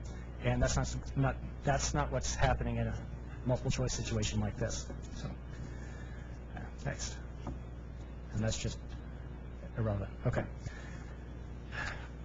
So I was also asked to bring some resources to bear on dropout and some intervention evaluation. And if the council or panel members do not already have these resources, we should make these available, because I believe that these are the best single places to go for information on dropout intervention, risk factors, and so on. The first one is very recent from the National Dropout Prevention Center. It's about 200 pages and does a comprehensive review of the literature for risk factors. And then it maps those risk factors to all the known interventions which have empirical evidence supporting them. And in this document, it goes in great detail, depending what particular district is interested in, what are the risk factors, what interventions they should be looking at. A slightly earlier report is also listed there. And you already received the Achieve report, I guess, at your last meeting in terms of designing on-track indicators within a particular district. And probably the most valuable but the most stringent set of reviews of interventions is that produced by What Works Clearinghouse. And since IES funds the Regional Educational Laboratory Network, we're going to talk about What Works a little bit today. Okay. So I think you have this handout. Okay. No, not yet. Okay. So basically, this is from the Achieve On-Track report that you received or you discussed at your last commission meeting. And so these are the types of indicators that are often seen for identifying risk in dropout prevention. So failing courses as early as even the 6th grade. And one thing that's sort of surprising is attendance. And we're seeing attendance in a lot of research. Skipping classes as early as 6th grade, and having that information available to accountability systems is very, very useful, because that indicates student engagement, and that student engagement will continue to decay and fall off over time, resulting in perhaps retention in 9th grade or dropout. There we go. Thanks. Okay. Here's a list of dropout risk factors that dates from about 1998, and I believe you have this table in... No, you don't. Okay.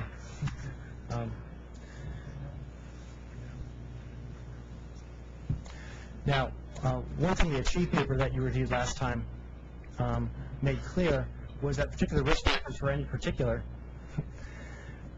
the particular risk factors most effective for developing an online or an on-track dropout identification system can vary quite a bit by district depending on the population. And so here's a list of about 30 different ones that would need to be investigated for any particular district looking for a dropout intervention program. So, next. Now, this table you do have as A.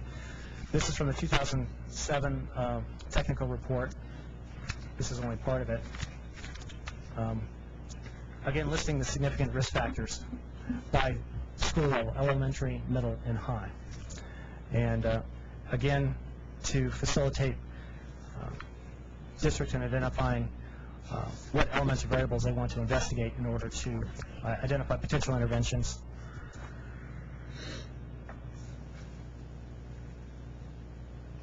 Right. Two more. Notice, well, on this table, school engagement is represents a large number of studies. So, as we were talking before in terms of school climate, for example, I visited Chris Barbeck's Yes Prep School in Houston, and it's very obvious that the school climate is reinforced by all the peer interactions that happen, which are in turn reinforced by all teachers and administrators all being on the same page and setting up the same reward schedules in terms of behavior and classroom structure and so on. And it seems that while it's very difficult to measure that school climate, that peer, all the peers being on the same page and self-reinforcing each other would seem to be a very important thing to be able to measure, but yet, of course, it isn't available in PEAMS or in any other accountability system.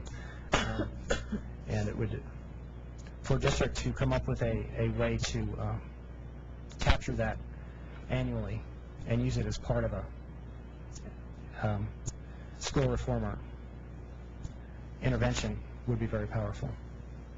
A lot of these variables, like family background characteristics, are not malleable to change, and so therefore, really you don't want to spend a lot of time worrying about it in terms of interventions. Okay, next. Okay, when you're looking for dropout interventions, where do you go? Well, you want something that works, and there's a lot of, well, shall we say, snake oil salesmen out there, and there's a lot of very poorly designed research without control groups, research without properly matched groups, and so on. So where do you go? Well, the most stringent reviewer currently of these things is the What Works Clearinghouse from the Institute for Education Sciences. And basically it's taken the view that, which of course is true, that the highest level of evidence is a study that employs random assignment. So if you want a program that works, you want to have it tested using random assignment design. Because otherwise you make causal statements about the true impact of that program. Whereas if you have a quasi-experimental design, you might look at correlations between the level of SES and student achievement, for example. There are so many uncontrolled variables, you don't know how that intervention works. But random assignment solves those problems. And What Works Clearinghouse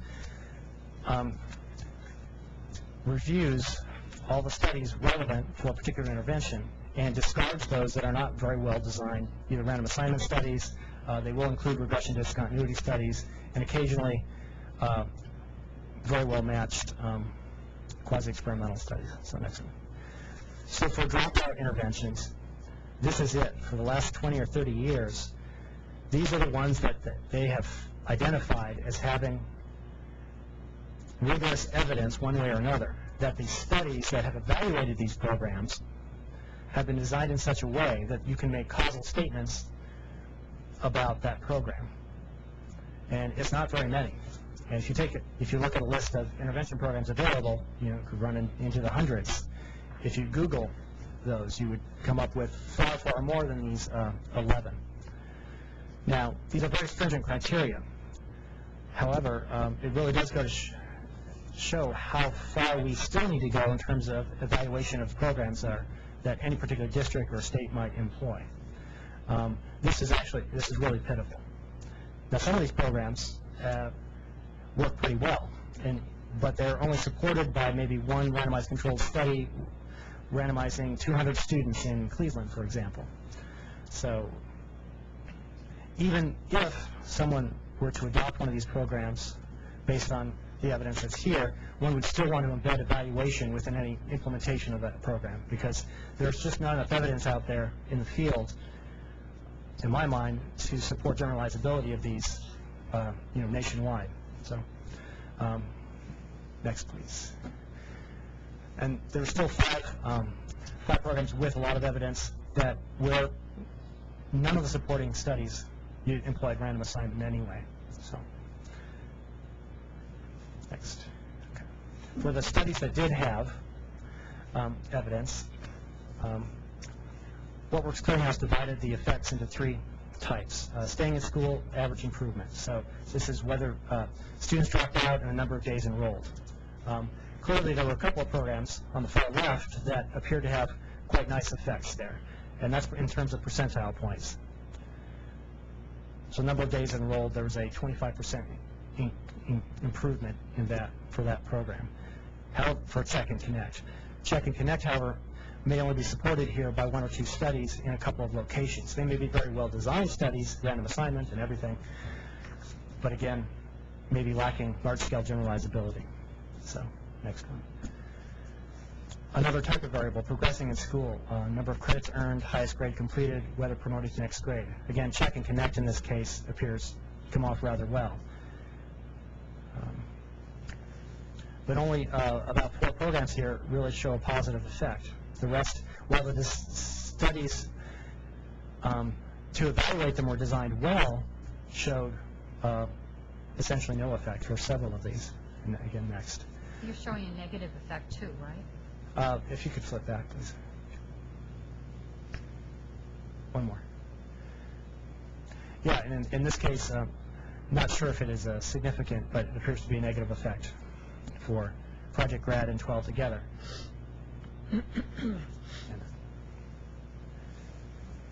Now, the outcome we really want from a dropout intervention program is you want to earn the high school diploma or GED.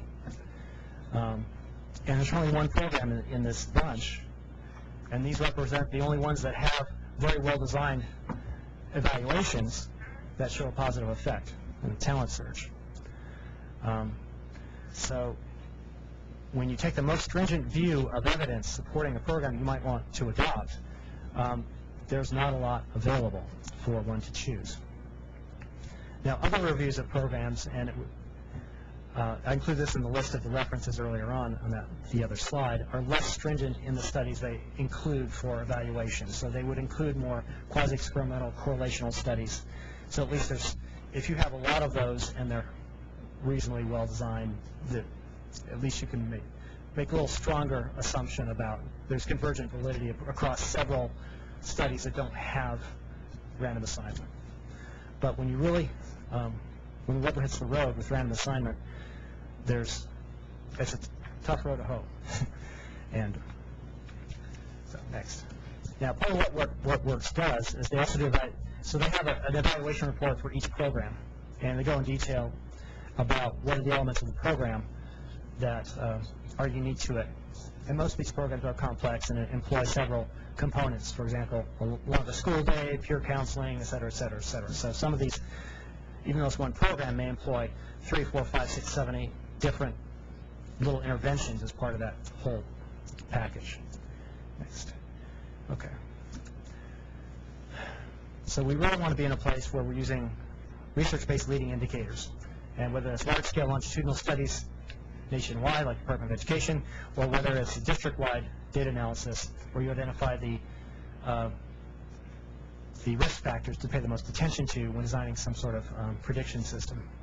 The data systems have to be robust and fast so that you can actually use the data. And a lot of useful data is not captured in the systems currently, so it's a problem. And constant, as you found in the Achieve report that you discussed last time, constant reevaluation of the metrics for accuracy and validity. And from IES's perspective, this is by far the big message. Seek interventions and programs that have some evidence of efficacy. It may be one correlational study in one city, but a lot of programs don't even have that. Of course, seek programs that have better evidence, more rigorous evaluations of them. Even if you have a random assignment study supporting a particular intervention that a district may apply to employ, what works in Cleveland may not work in Austin. There's always generalizability issues, so you should always embed evaluation in any implementation, even if it is a what works clearinghouse approved intervention, because that may only be based on 2 or 3 studies somewhere else in the country without the same population. And as Chris mentioned earlier, implementation fidelity is really, really important. You want, outcome measures, you have to have appropriate outcome measures, but you also have to know what you're actually doing when you're trying to implement a new particular program.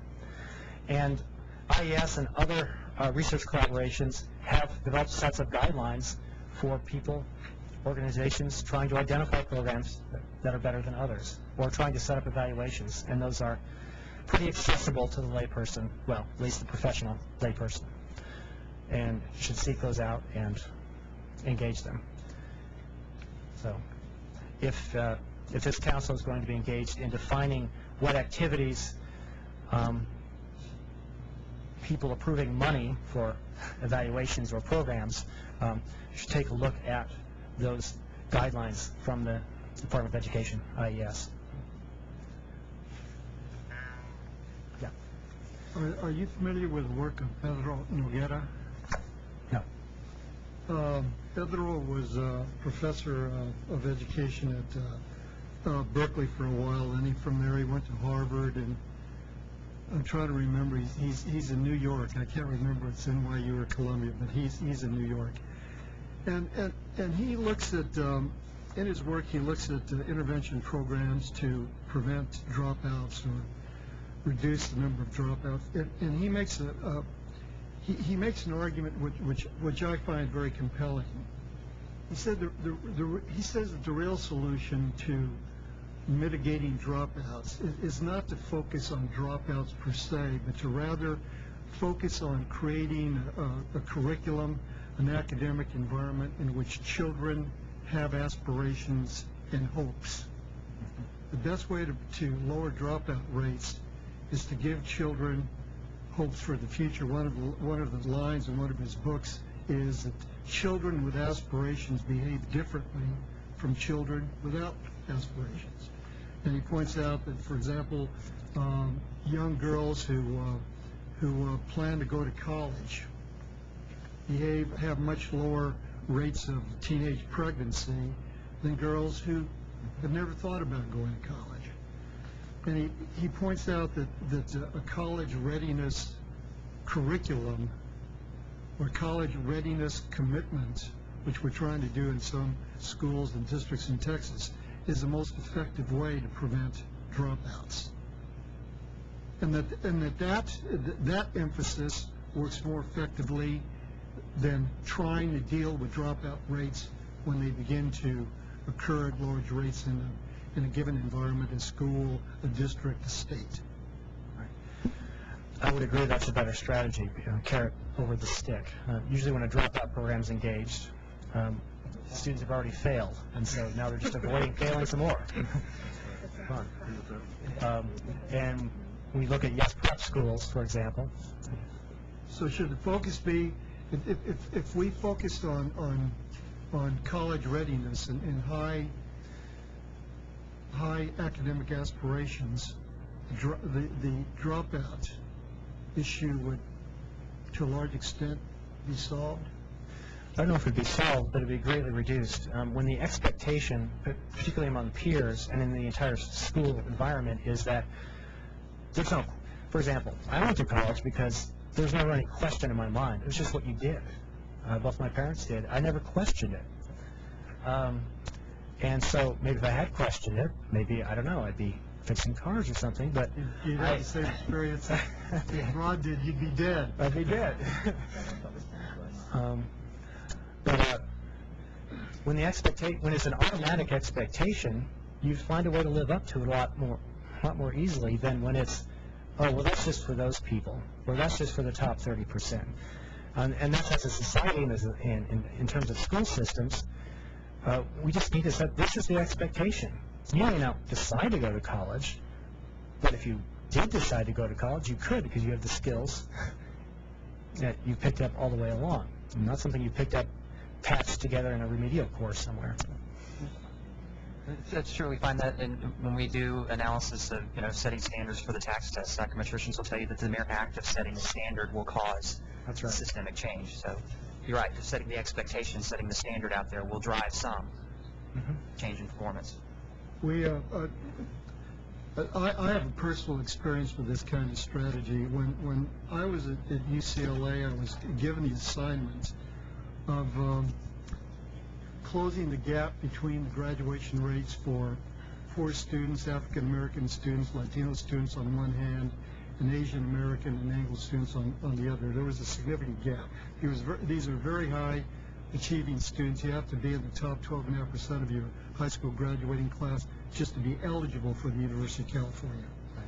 And so a group of faculty and staff got together, and we decided that the way we would try to close the gap, we had this program called the Academic Advancement Program, which focused on relatively less well-prepared students than others at UCLA. And we decided that instead of addressing the issue specifically of how you develop intervention programs to improve graduation rates, we decided that what we would do is we would set our goal as sending more African American Latino students to the best PhD and professional school programs in the country of any research university, of any university in the country.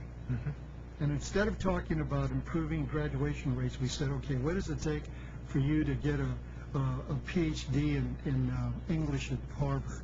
If you want to go to Johns Hopkins Medical School, how do we get you there? It worked. And now UCLA has the highest graduation rates of any public university in the country for those groups, and also sends more African Americans and Latinos to graduate school than any university in the country.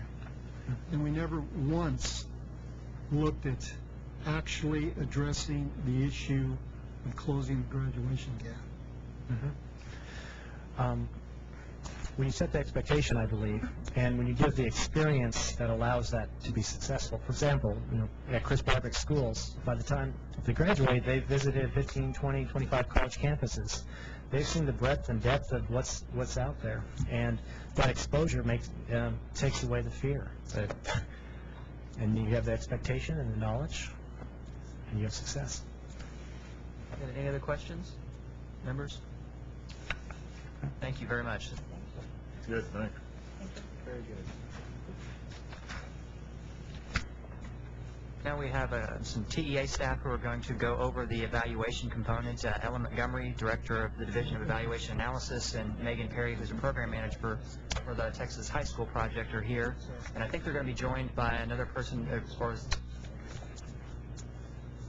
Vicki Young, one of the researchers from SRI International. Hi, I just called in. I'm on the phone. Okay. Hi, Vicki. Joining us by phone.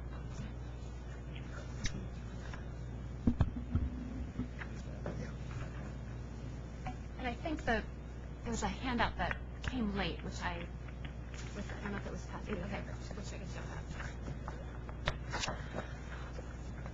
Good afternoon. I'm Ellen Montgomery, and this is Megan Perry. And not here. I'm Ellen Montgomery, Director of Evaluation Analysis and Planning at TEA.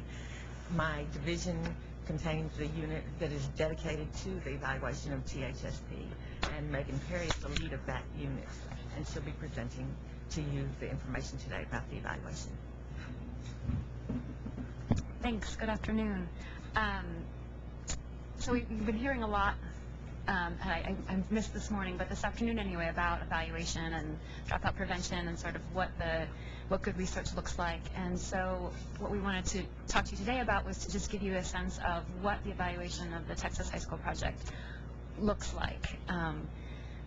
It was conceived of about a year and a half ago in conversations with all of the THSP funding partners, Bill and Melinda Gates Foundation, the Michael and Susan Dell Foundation, the Communities Foundation of Texas, and TEA.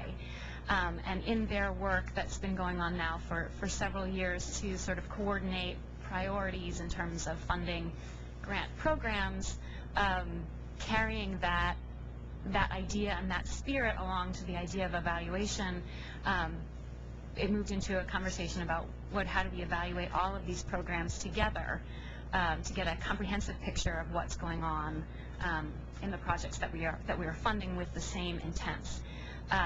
And so you'll see the second slide talks about sort of what that conversation surrounded around, that it would, you can go back one, Jan, sorry.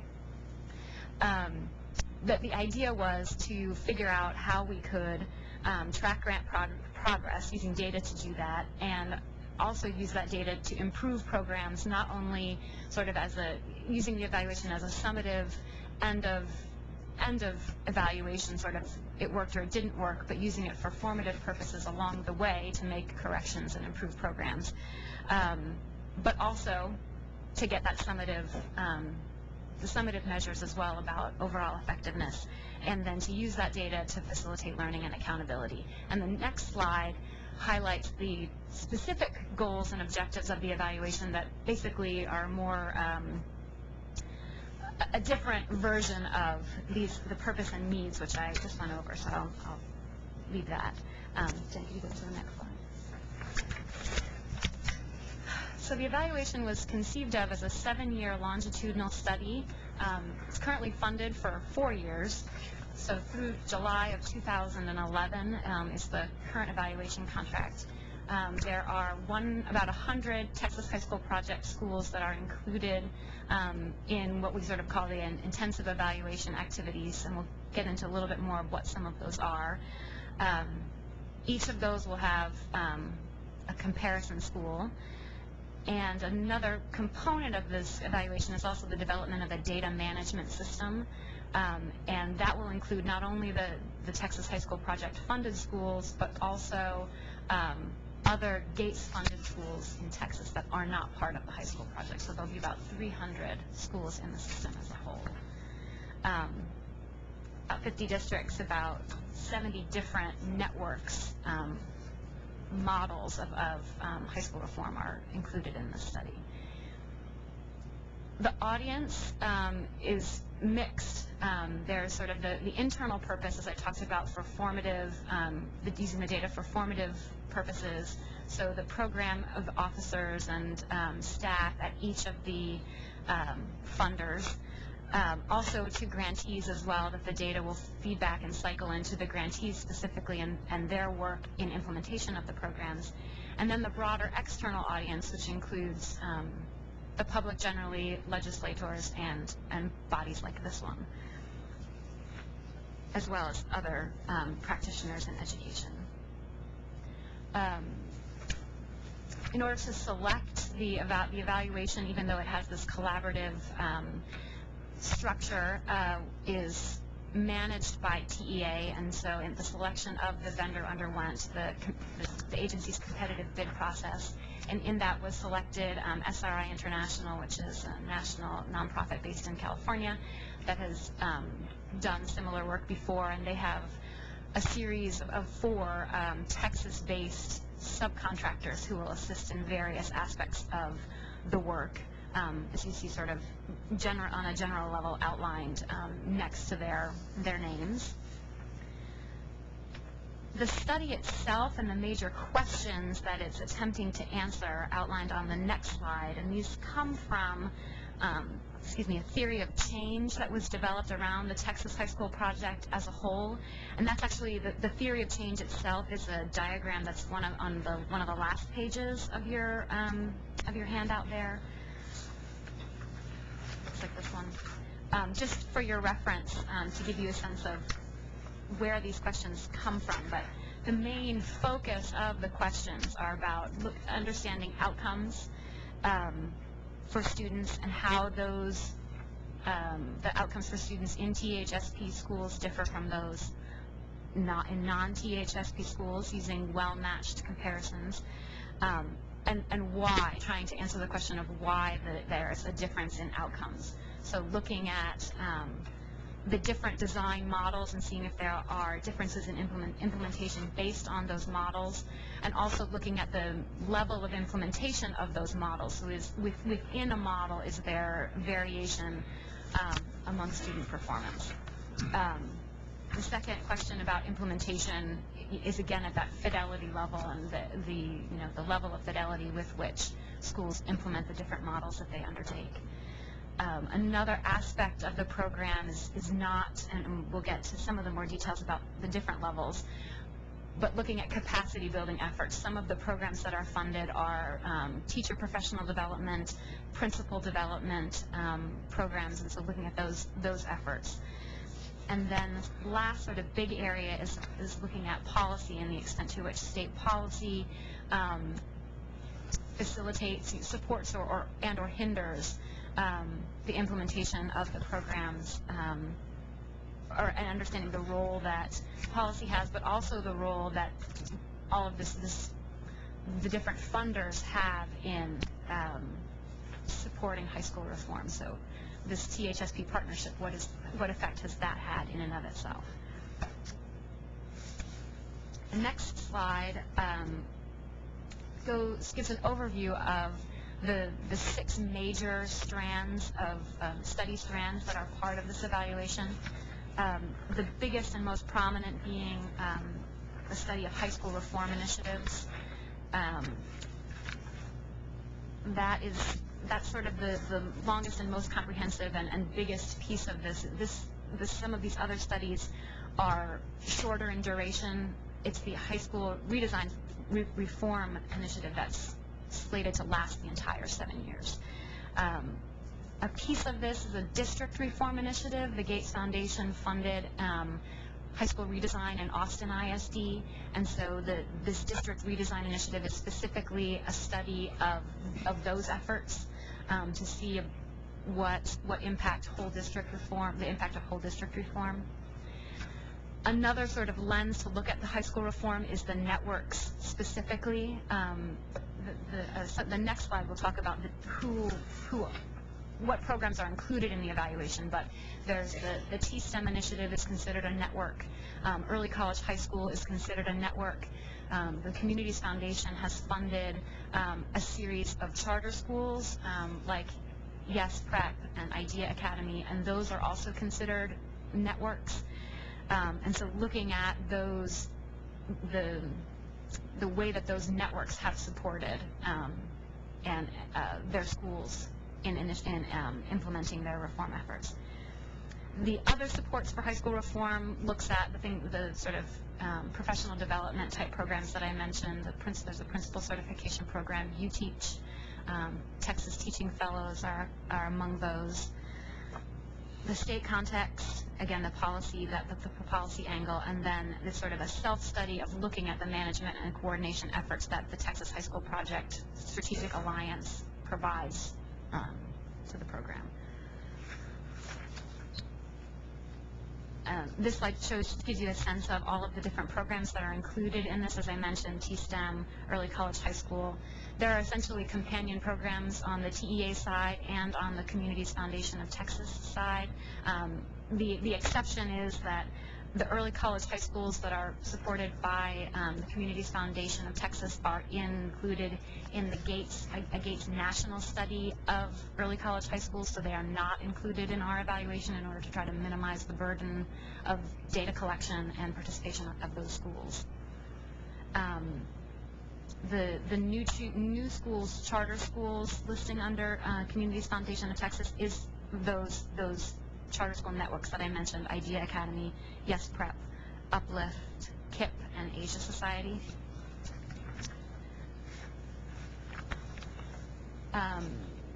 To give you a sense of what to expect in terms of data and reporting from this evaluation, on an annual basis, essentially, there will be an annual report that will come out in December. And annual report is sort of it's not just one, let's say. There are different reports with sort of different detailed content for each of the sub-studies. So in any given year, there's more than one annual report that will be coming out.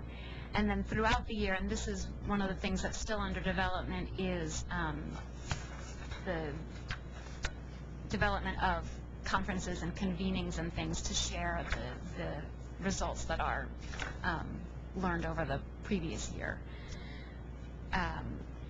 For 2008 specifically, over the next year,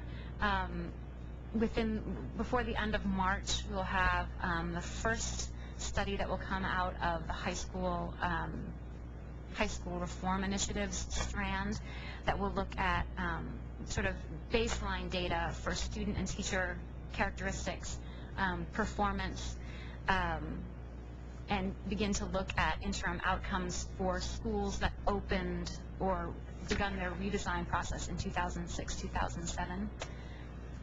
And then this December, reports continuing a continued report, a second report about interim outcomes that continue looking at schools that opened in 06, 07 and begin to incorporate data from schools that opened in 07, 08, so this previous school year. There will be a report on the status of implementation of the projects. The state policy strand, the final report for that study will actually be released in December of this year. That strand was designed to only last about a year and a half. And there will be the first interim report on the management and coordination of the Texas High School Project. The final slide, which isn't actually a slide, although it got left off there, it is in your handout, is a picture of the management structure for the high school project. evaluation, given all of the strategic partners involved, there are multiple levels of input and a process to facilitate that. There's sort of a strategic level group that provides high-level input. There's a grantee advisory group, which will be holding its first meeting this spring, to get input from grantees about trying to minimize the burden of data collection and also get their feedback on their needs in terms of formative data and what would be most useful for them and the types of reporting that would be most useful for them. Both of those groups provide input to a working group which meets on a regular basis and includes, again, representatives of each of the partner organizations. And then there's an internal TEA structure that all works with SRIs in the ether here. So with that, if you have any questions, I'm happy to take them. Questions, members? It's currently funded for 4 years. Right. Through when? July of 2011. What's the total, what's the annual handle on this, and what's the annual amount? It varies year to year, but the total, the valuation was, the current contract is for $8 million for the 4 years. We recently received additional support from the Michael and Susan Dell Foundation for an additional $3 million. So we're at that. The scope of work that will involve the Dell funds is yet to be mapped out, but we're at $11 million over those 4 years. Sir? Could you explain to me if there is any connection between the strategic plan that we are going to develop and the way the Gates and Dell Foundation monies are spent? That's a very good question. I don't know if I'm the right person to answer that question. The statute specifically says that this council's plan does not drive private dollars. That was a concern of the foundations. The partnership aspect, what we do is meet up at a school and say, these are the things that TEA can do to save dollars, and then our partners say, well, these are the things we want to do and can do with private dollars. So I don't think we're intending to drive Dell and Gates and the Communities Foundation spending patterns. Well, how much TEA money is in this project? I mean, are we talking that this funding is for 4 years? For 4 years. At the moment, It's private funding for 4 years? It's mixed. It's TEA has contributed $1 million of the total 11. What we have 11 million now.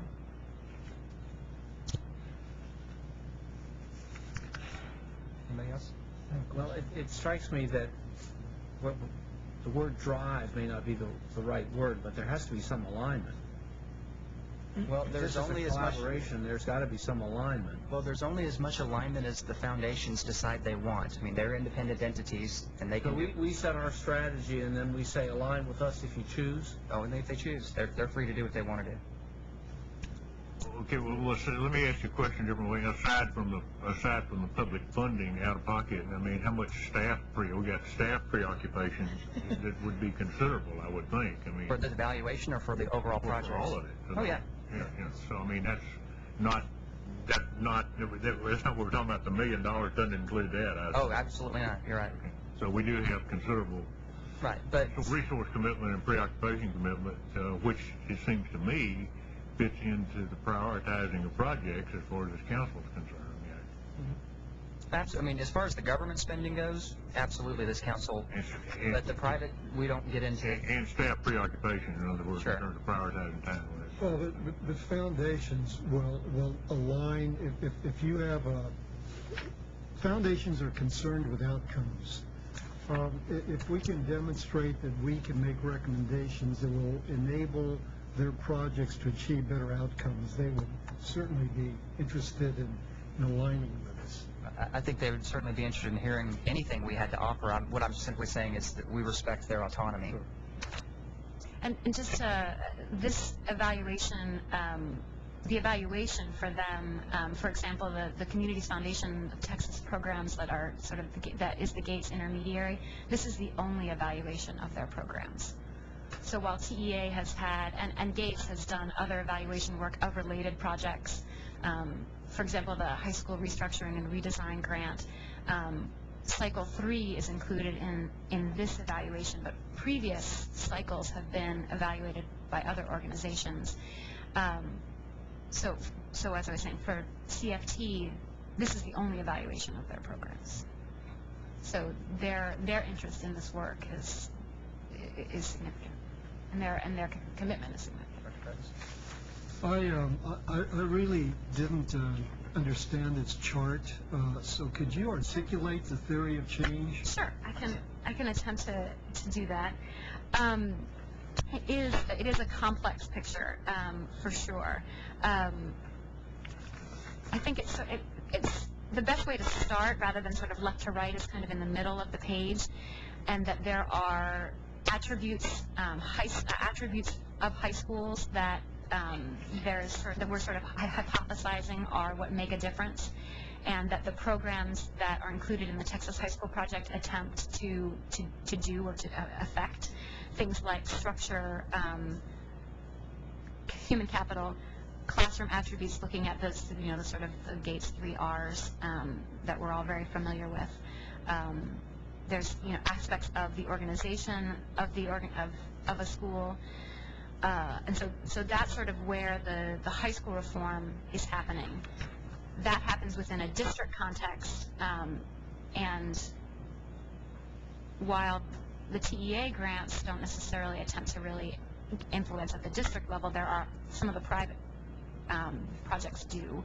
So the high school within the district context are sort of the sphere of influence that we're trying to affect. The column to the left that's entitled Supports for Change details sort of exactly what it is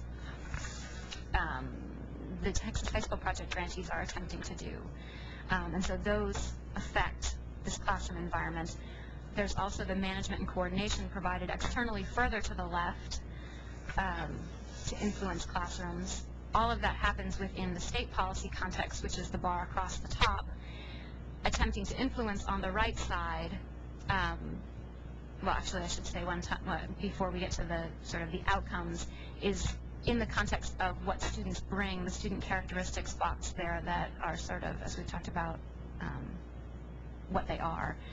And then there are a range of outcomes that we're attempting to achieve based on this work that we're trying to do. There are short-term outcomes to be monitored sort of on a formative basis, intermediate outcomes, and then the sort of long-term outcomes, which is the overall goal of college readiness, college graduation, and the like. Does that help? No, that helps. Okay. Just the research is measuring these outcomes?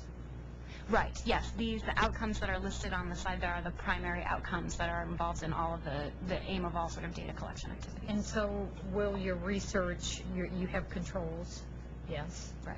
And so your research will give us some idea about how students in schools participating in these programs differ from students in schools outside. Right, exactly. And how soon will the first data from this results be available? This March will be the first report that looks at, the focus is on baseline characteristics and establishing sort of who the students are in Texas High School Project schools and how they compare to the non-THSP peers. But it will also begin to look at short-term outcomes and interim outcomes for students in schools that began their implementation with school year 06-07. Any other questions? Thank you all. Thank you. Thank you. Dr. Paredes? Evie? I think our final panel, no strangers to us at all. Dr. Paredes and Evie Hyatt, who formerly of TEA, now of the coordinating board, education expert extraordinaire. Well, thank you, sir. We'll go over the college readiness standards.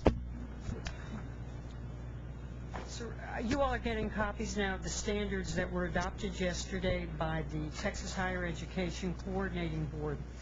And I think in some ways when we talk about this project, I like to think that I kind of represent the joint effort that it has been, because it truly was a TEA-THECB project. As you can see in the, I'm going to give you a very, very brief summary of the almost year-long process that we went through to adopt the standards. The vertical teams were first established according to the guidelines set out in House Bill 1, and then both agencies, TEA and the Coordinating Board, had to adopt rules on them, and we have duplicate sets of rules on this. And this was probably the first time we really got together and sat down and did that. The teams, the process is a very long one. The college readiness standards really are step one of a very comprehensive process. But in this first phase of the development of the standards, the teams were composed of 60% representatives of higher ed faculty and 40% from public ed faculty. And that was for the development of the standards. The teams met 4 times in person, and there were frequent phone calls between the co-chairs and the facilitators we had on the project, as well as with staff, particularly through the last phases, which you'll see in the next slide, was the public comment period that went from the middle of October to the middle of December.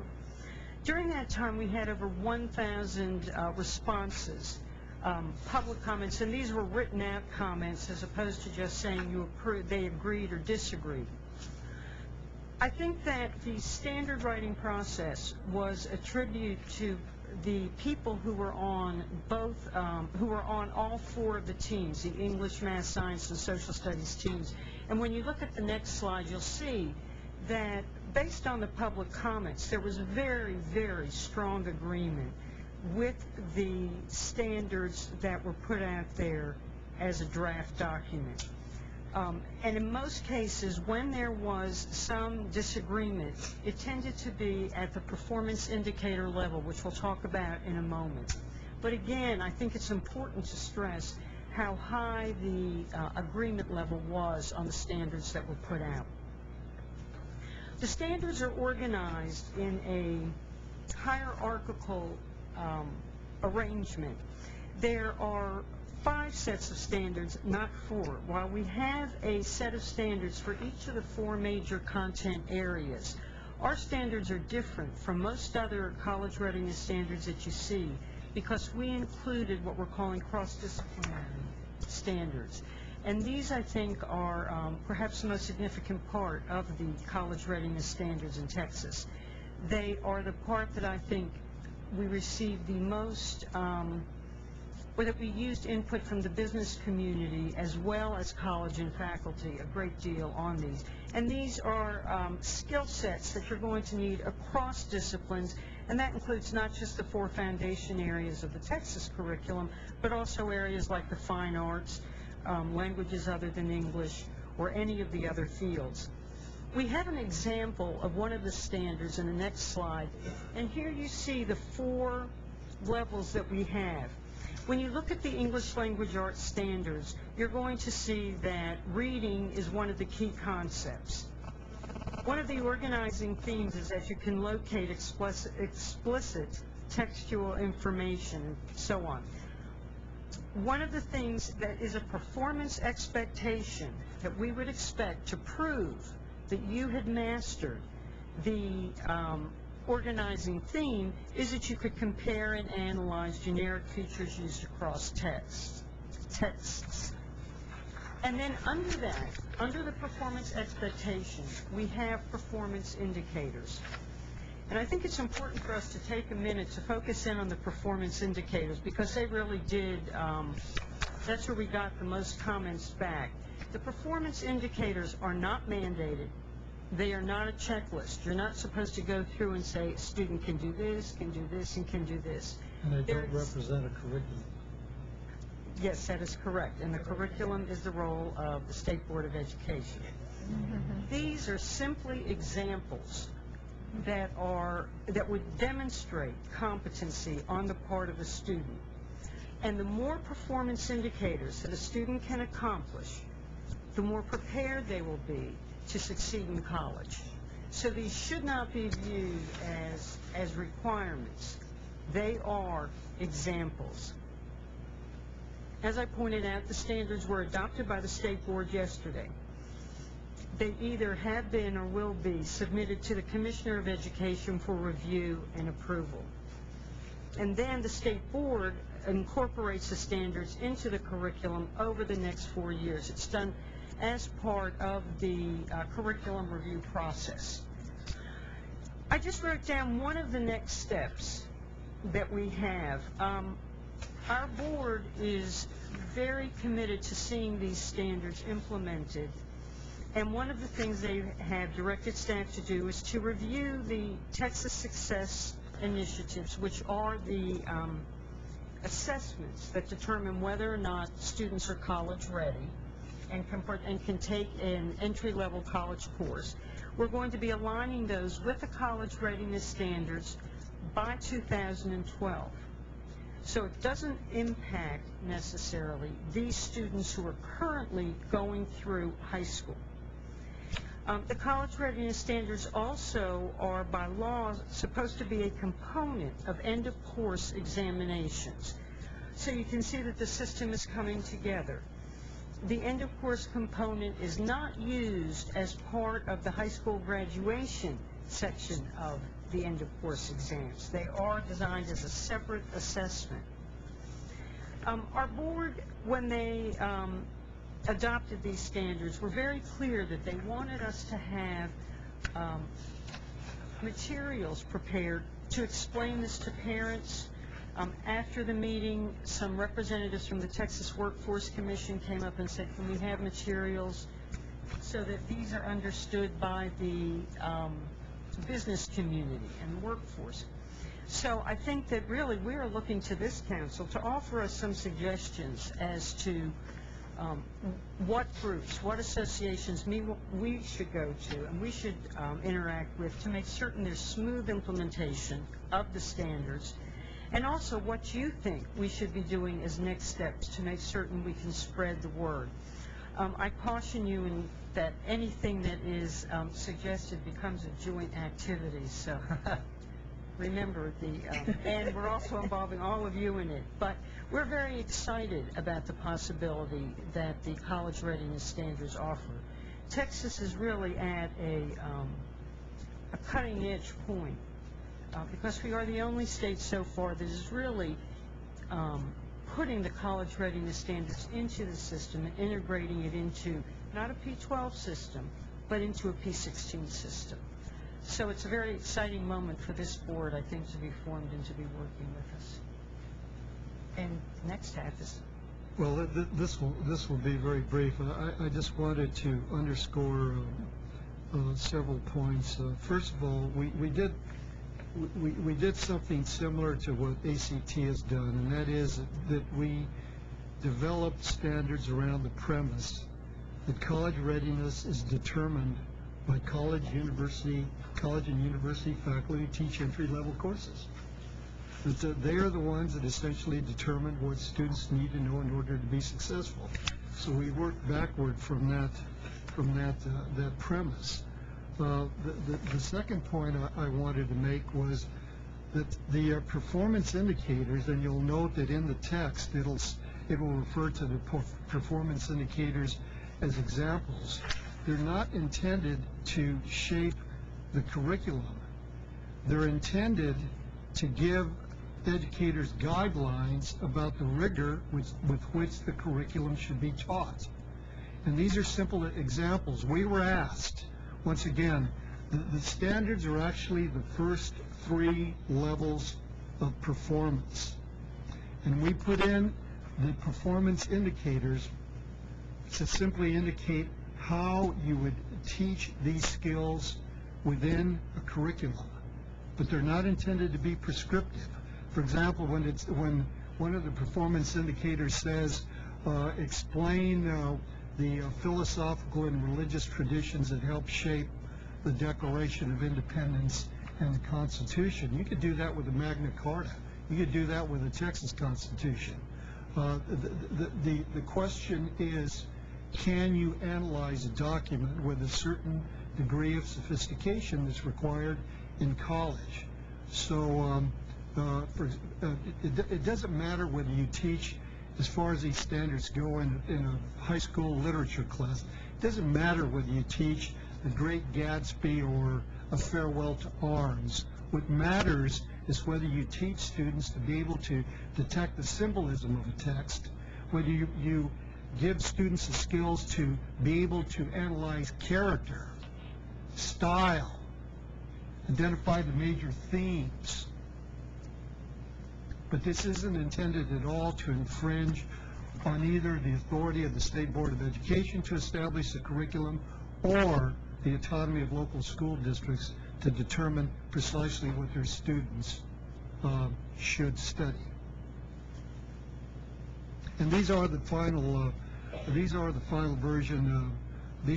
versions of the standards. We made changes up until yesterday morning, so these are not draft standards. These are the standards adopted by the Higher Education Coordinating Board. And we will get you a final copy when it's printed out. And there's a torchbearer carrying them between here and the TEA building, I'm sure. I have a couple questions. That would be me. These standards go next to the Commissioner of Education and to the State Board for incorporation into the Texas Essential Knowledge and Skills Curriculum Standards. So once these standards go through the Commissioner of Education and State Board, they may change. So yes, so these are not the final down. These are the final standards for the full board, but they could change down the line. We would hope not much. So so I'm assuming that you will wait about aligning the success initiatives with these standards until all of this process has been completed down the line, and then the event. Yes, and so then the standards will. The next step then for the standards themselves is for the State Board to incorporate whatever they decide into the TEAs, correct? Correct. You mentioned the State Board's curriculum or schedule of revising the TEAs. Right now, the State Board's working on the English Language Arts. Are they going to wait until the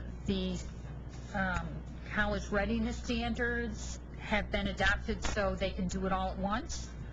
Well, I think that there's a lot of alignment already with where we've come on the English Language Arts TEAs and where we are in the college readiness standards. So if there is any tweaking that needs to be done, the board may be able to do it. It's really up to the board to decide if it wants to wait. I don't think they want to, because we do have kind of an April deadline with respect to trying to get books. But if we have to wait, we'll wait. There's a question in my mind.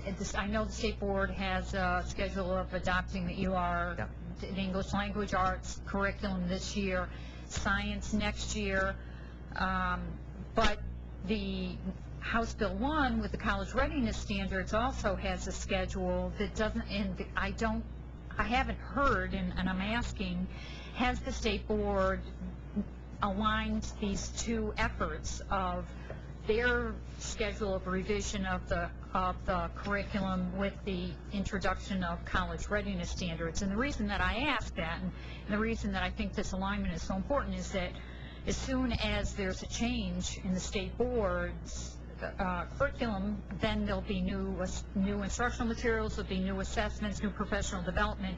And so if we have two different tracks of revisions going on, this doesn't seem to make sense. I don't think that is as big a concern to me. The English Language Arts is obviously a little bit different because it's in process right now.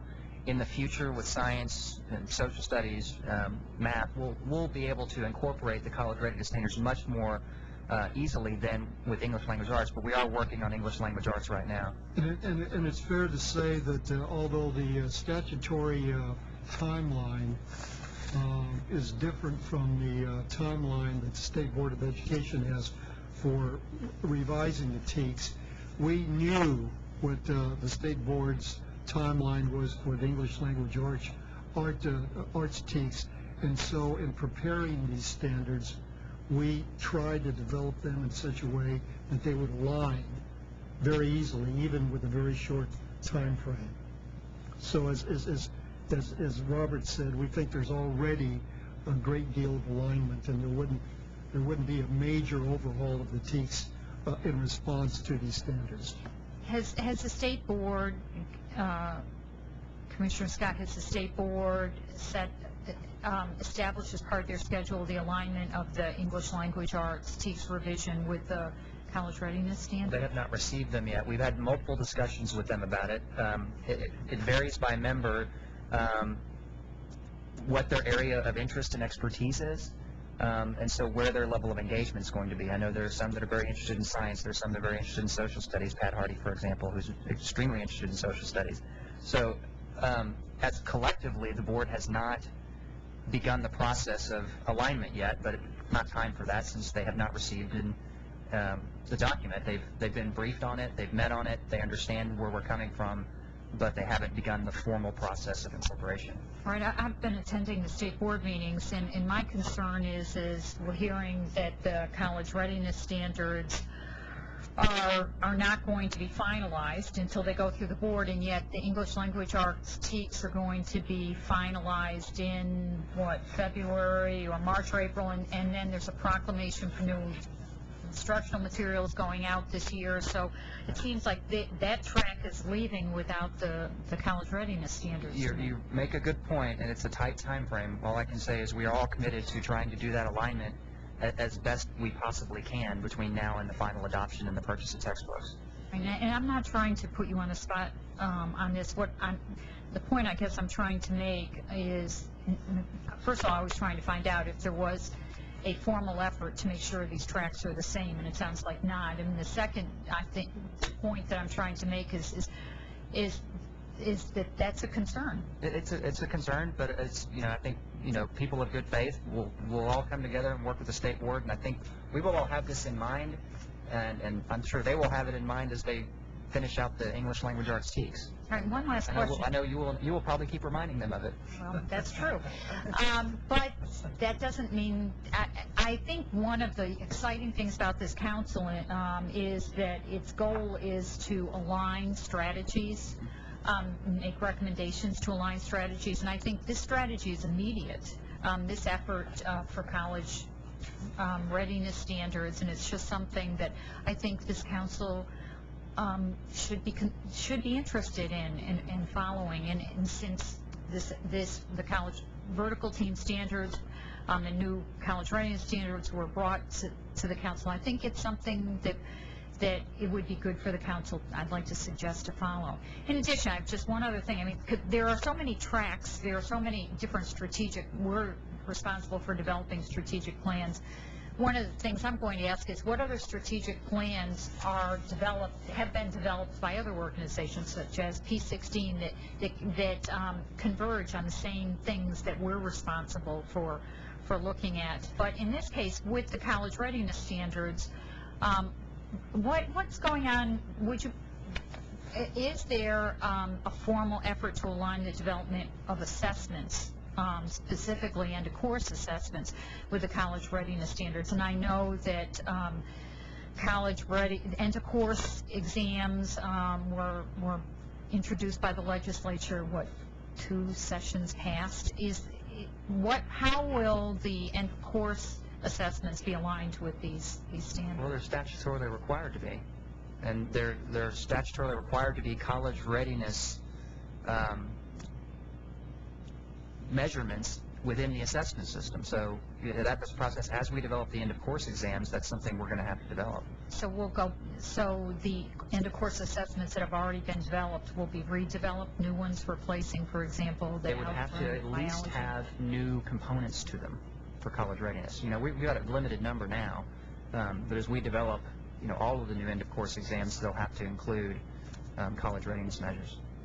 So the contract from a year or so ago, in advance of Senate Bill 1031 and in advance of the establishment of the standards for end-of-course exams, I mean, we're developing exams and end-of-course exams and so forth that might have to be in effect rewritten and No, I don't think that had to be and field tested again and whatever, or not? No, we're not far enough along in the development process of the So we're not enforcing that thing. far along. No, we've got Algebra 1, but as we develop them over the next several years, they'll have to incorporate that. The only other question I have about this, and it's probably a moot point as far as this council's concerned, back to the comments that you made, Raymond, earlier. I mean, I was one of the 1,000 persons who submitted comments, and I only submitted them on the social studies, and I was obviously in the minority. If 88% of them, I was part of the 12% that thought that they needed some significant rework, and I know that's They not were the business. significantly reworked. Have they been? That was my question, because I haven't read the new ones that y'all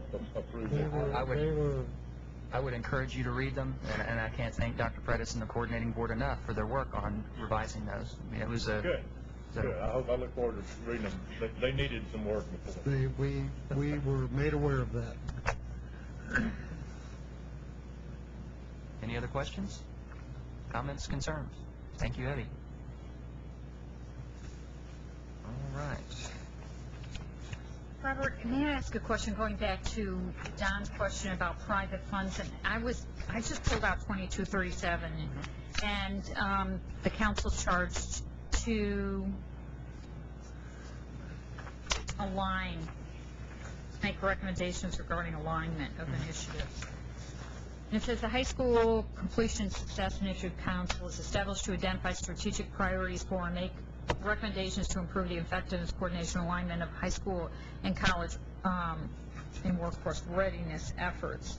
And it says under that, identify strategies for alignment and coordination of federal and other funding sources that may be pursued for high school reform, dropout prevention, preparation of students. And I just, in my interpretation of this, I had assumed that the council would be responsible for recommending strategies to align recommending priorities to align all strategies, private, state-funded, federal-funded, even though it very clearly the statute says below that the private foundation is not required to follow these strategies, but still it seems to me that the council is charged to develop strategies for, or a strategic plan for all initiatives. And I think that's, would you clarify that point? Well, I think that the statute speaks pretty clearly that we don't have authority to tell the private foundation what to do.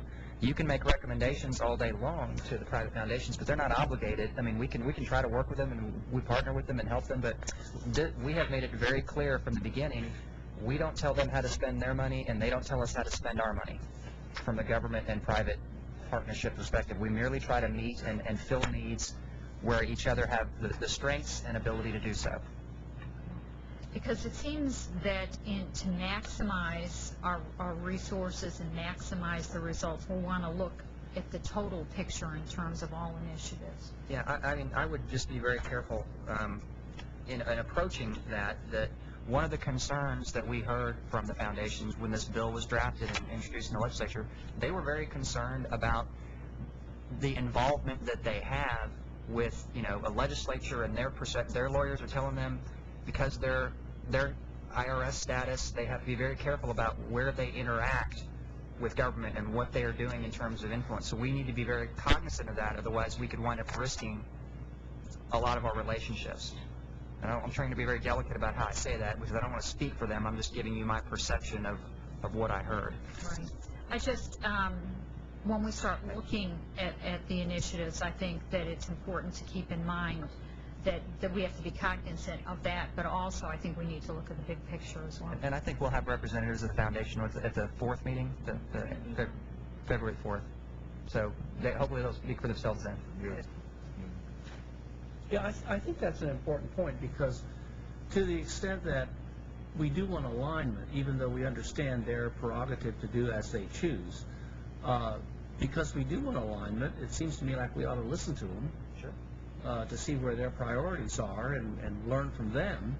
And we might also want to approve a strategic plan that builds some flexibility in it so it can be adaptable, within some guidelines that we have, because we want this partnership to be preserved and strengthened. And at the same time, we want good alignment. So I know that's a tricky balance, but seems to me like we need to be very cognizant of the need to do that. Any other comments? Well, I think we've concluded our agenda. Is there any other business to come before? Did we decide, excuse me, go ahead. I was just going to say, did we decide that February 15th was the day? I think so. That would seem to be the consensus of the group. And again, I've got a school law conference conflict. Hopefully Dr. Paredes will be able to pick up the chair duties until I can get here, or I don't know how long it lasts that day. Commissioner, can you tell us or can you suggest a procedure for placing, for all of us suggesting items on the agenda and working with you with the agenda? And absolutely, talk to Barbara Nags. So you're free to submit anything.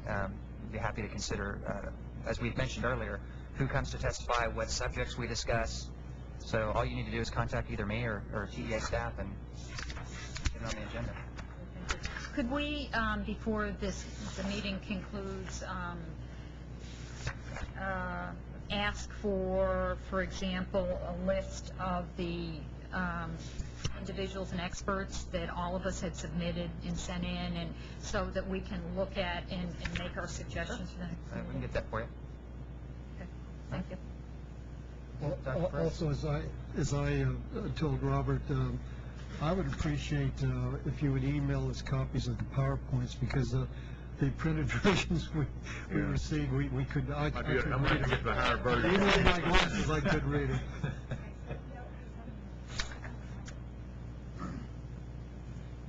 We can do that. And also, as we discussed earlier, I would really appreciate having some kind of system whereby we send some kind of notice we've received documents. We're gonna fix that in the email system. We're gonna have a send receipt automatically. Yeah.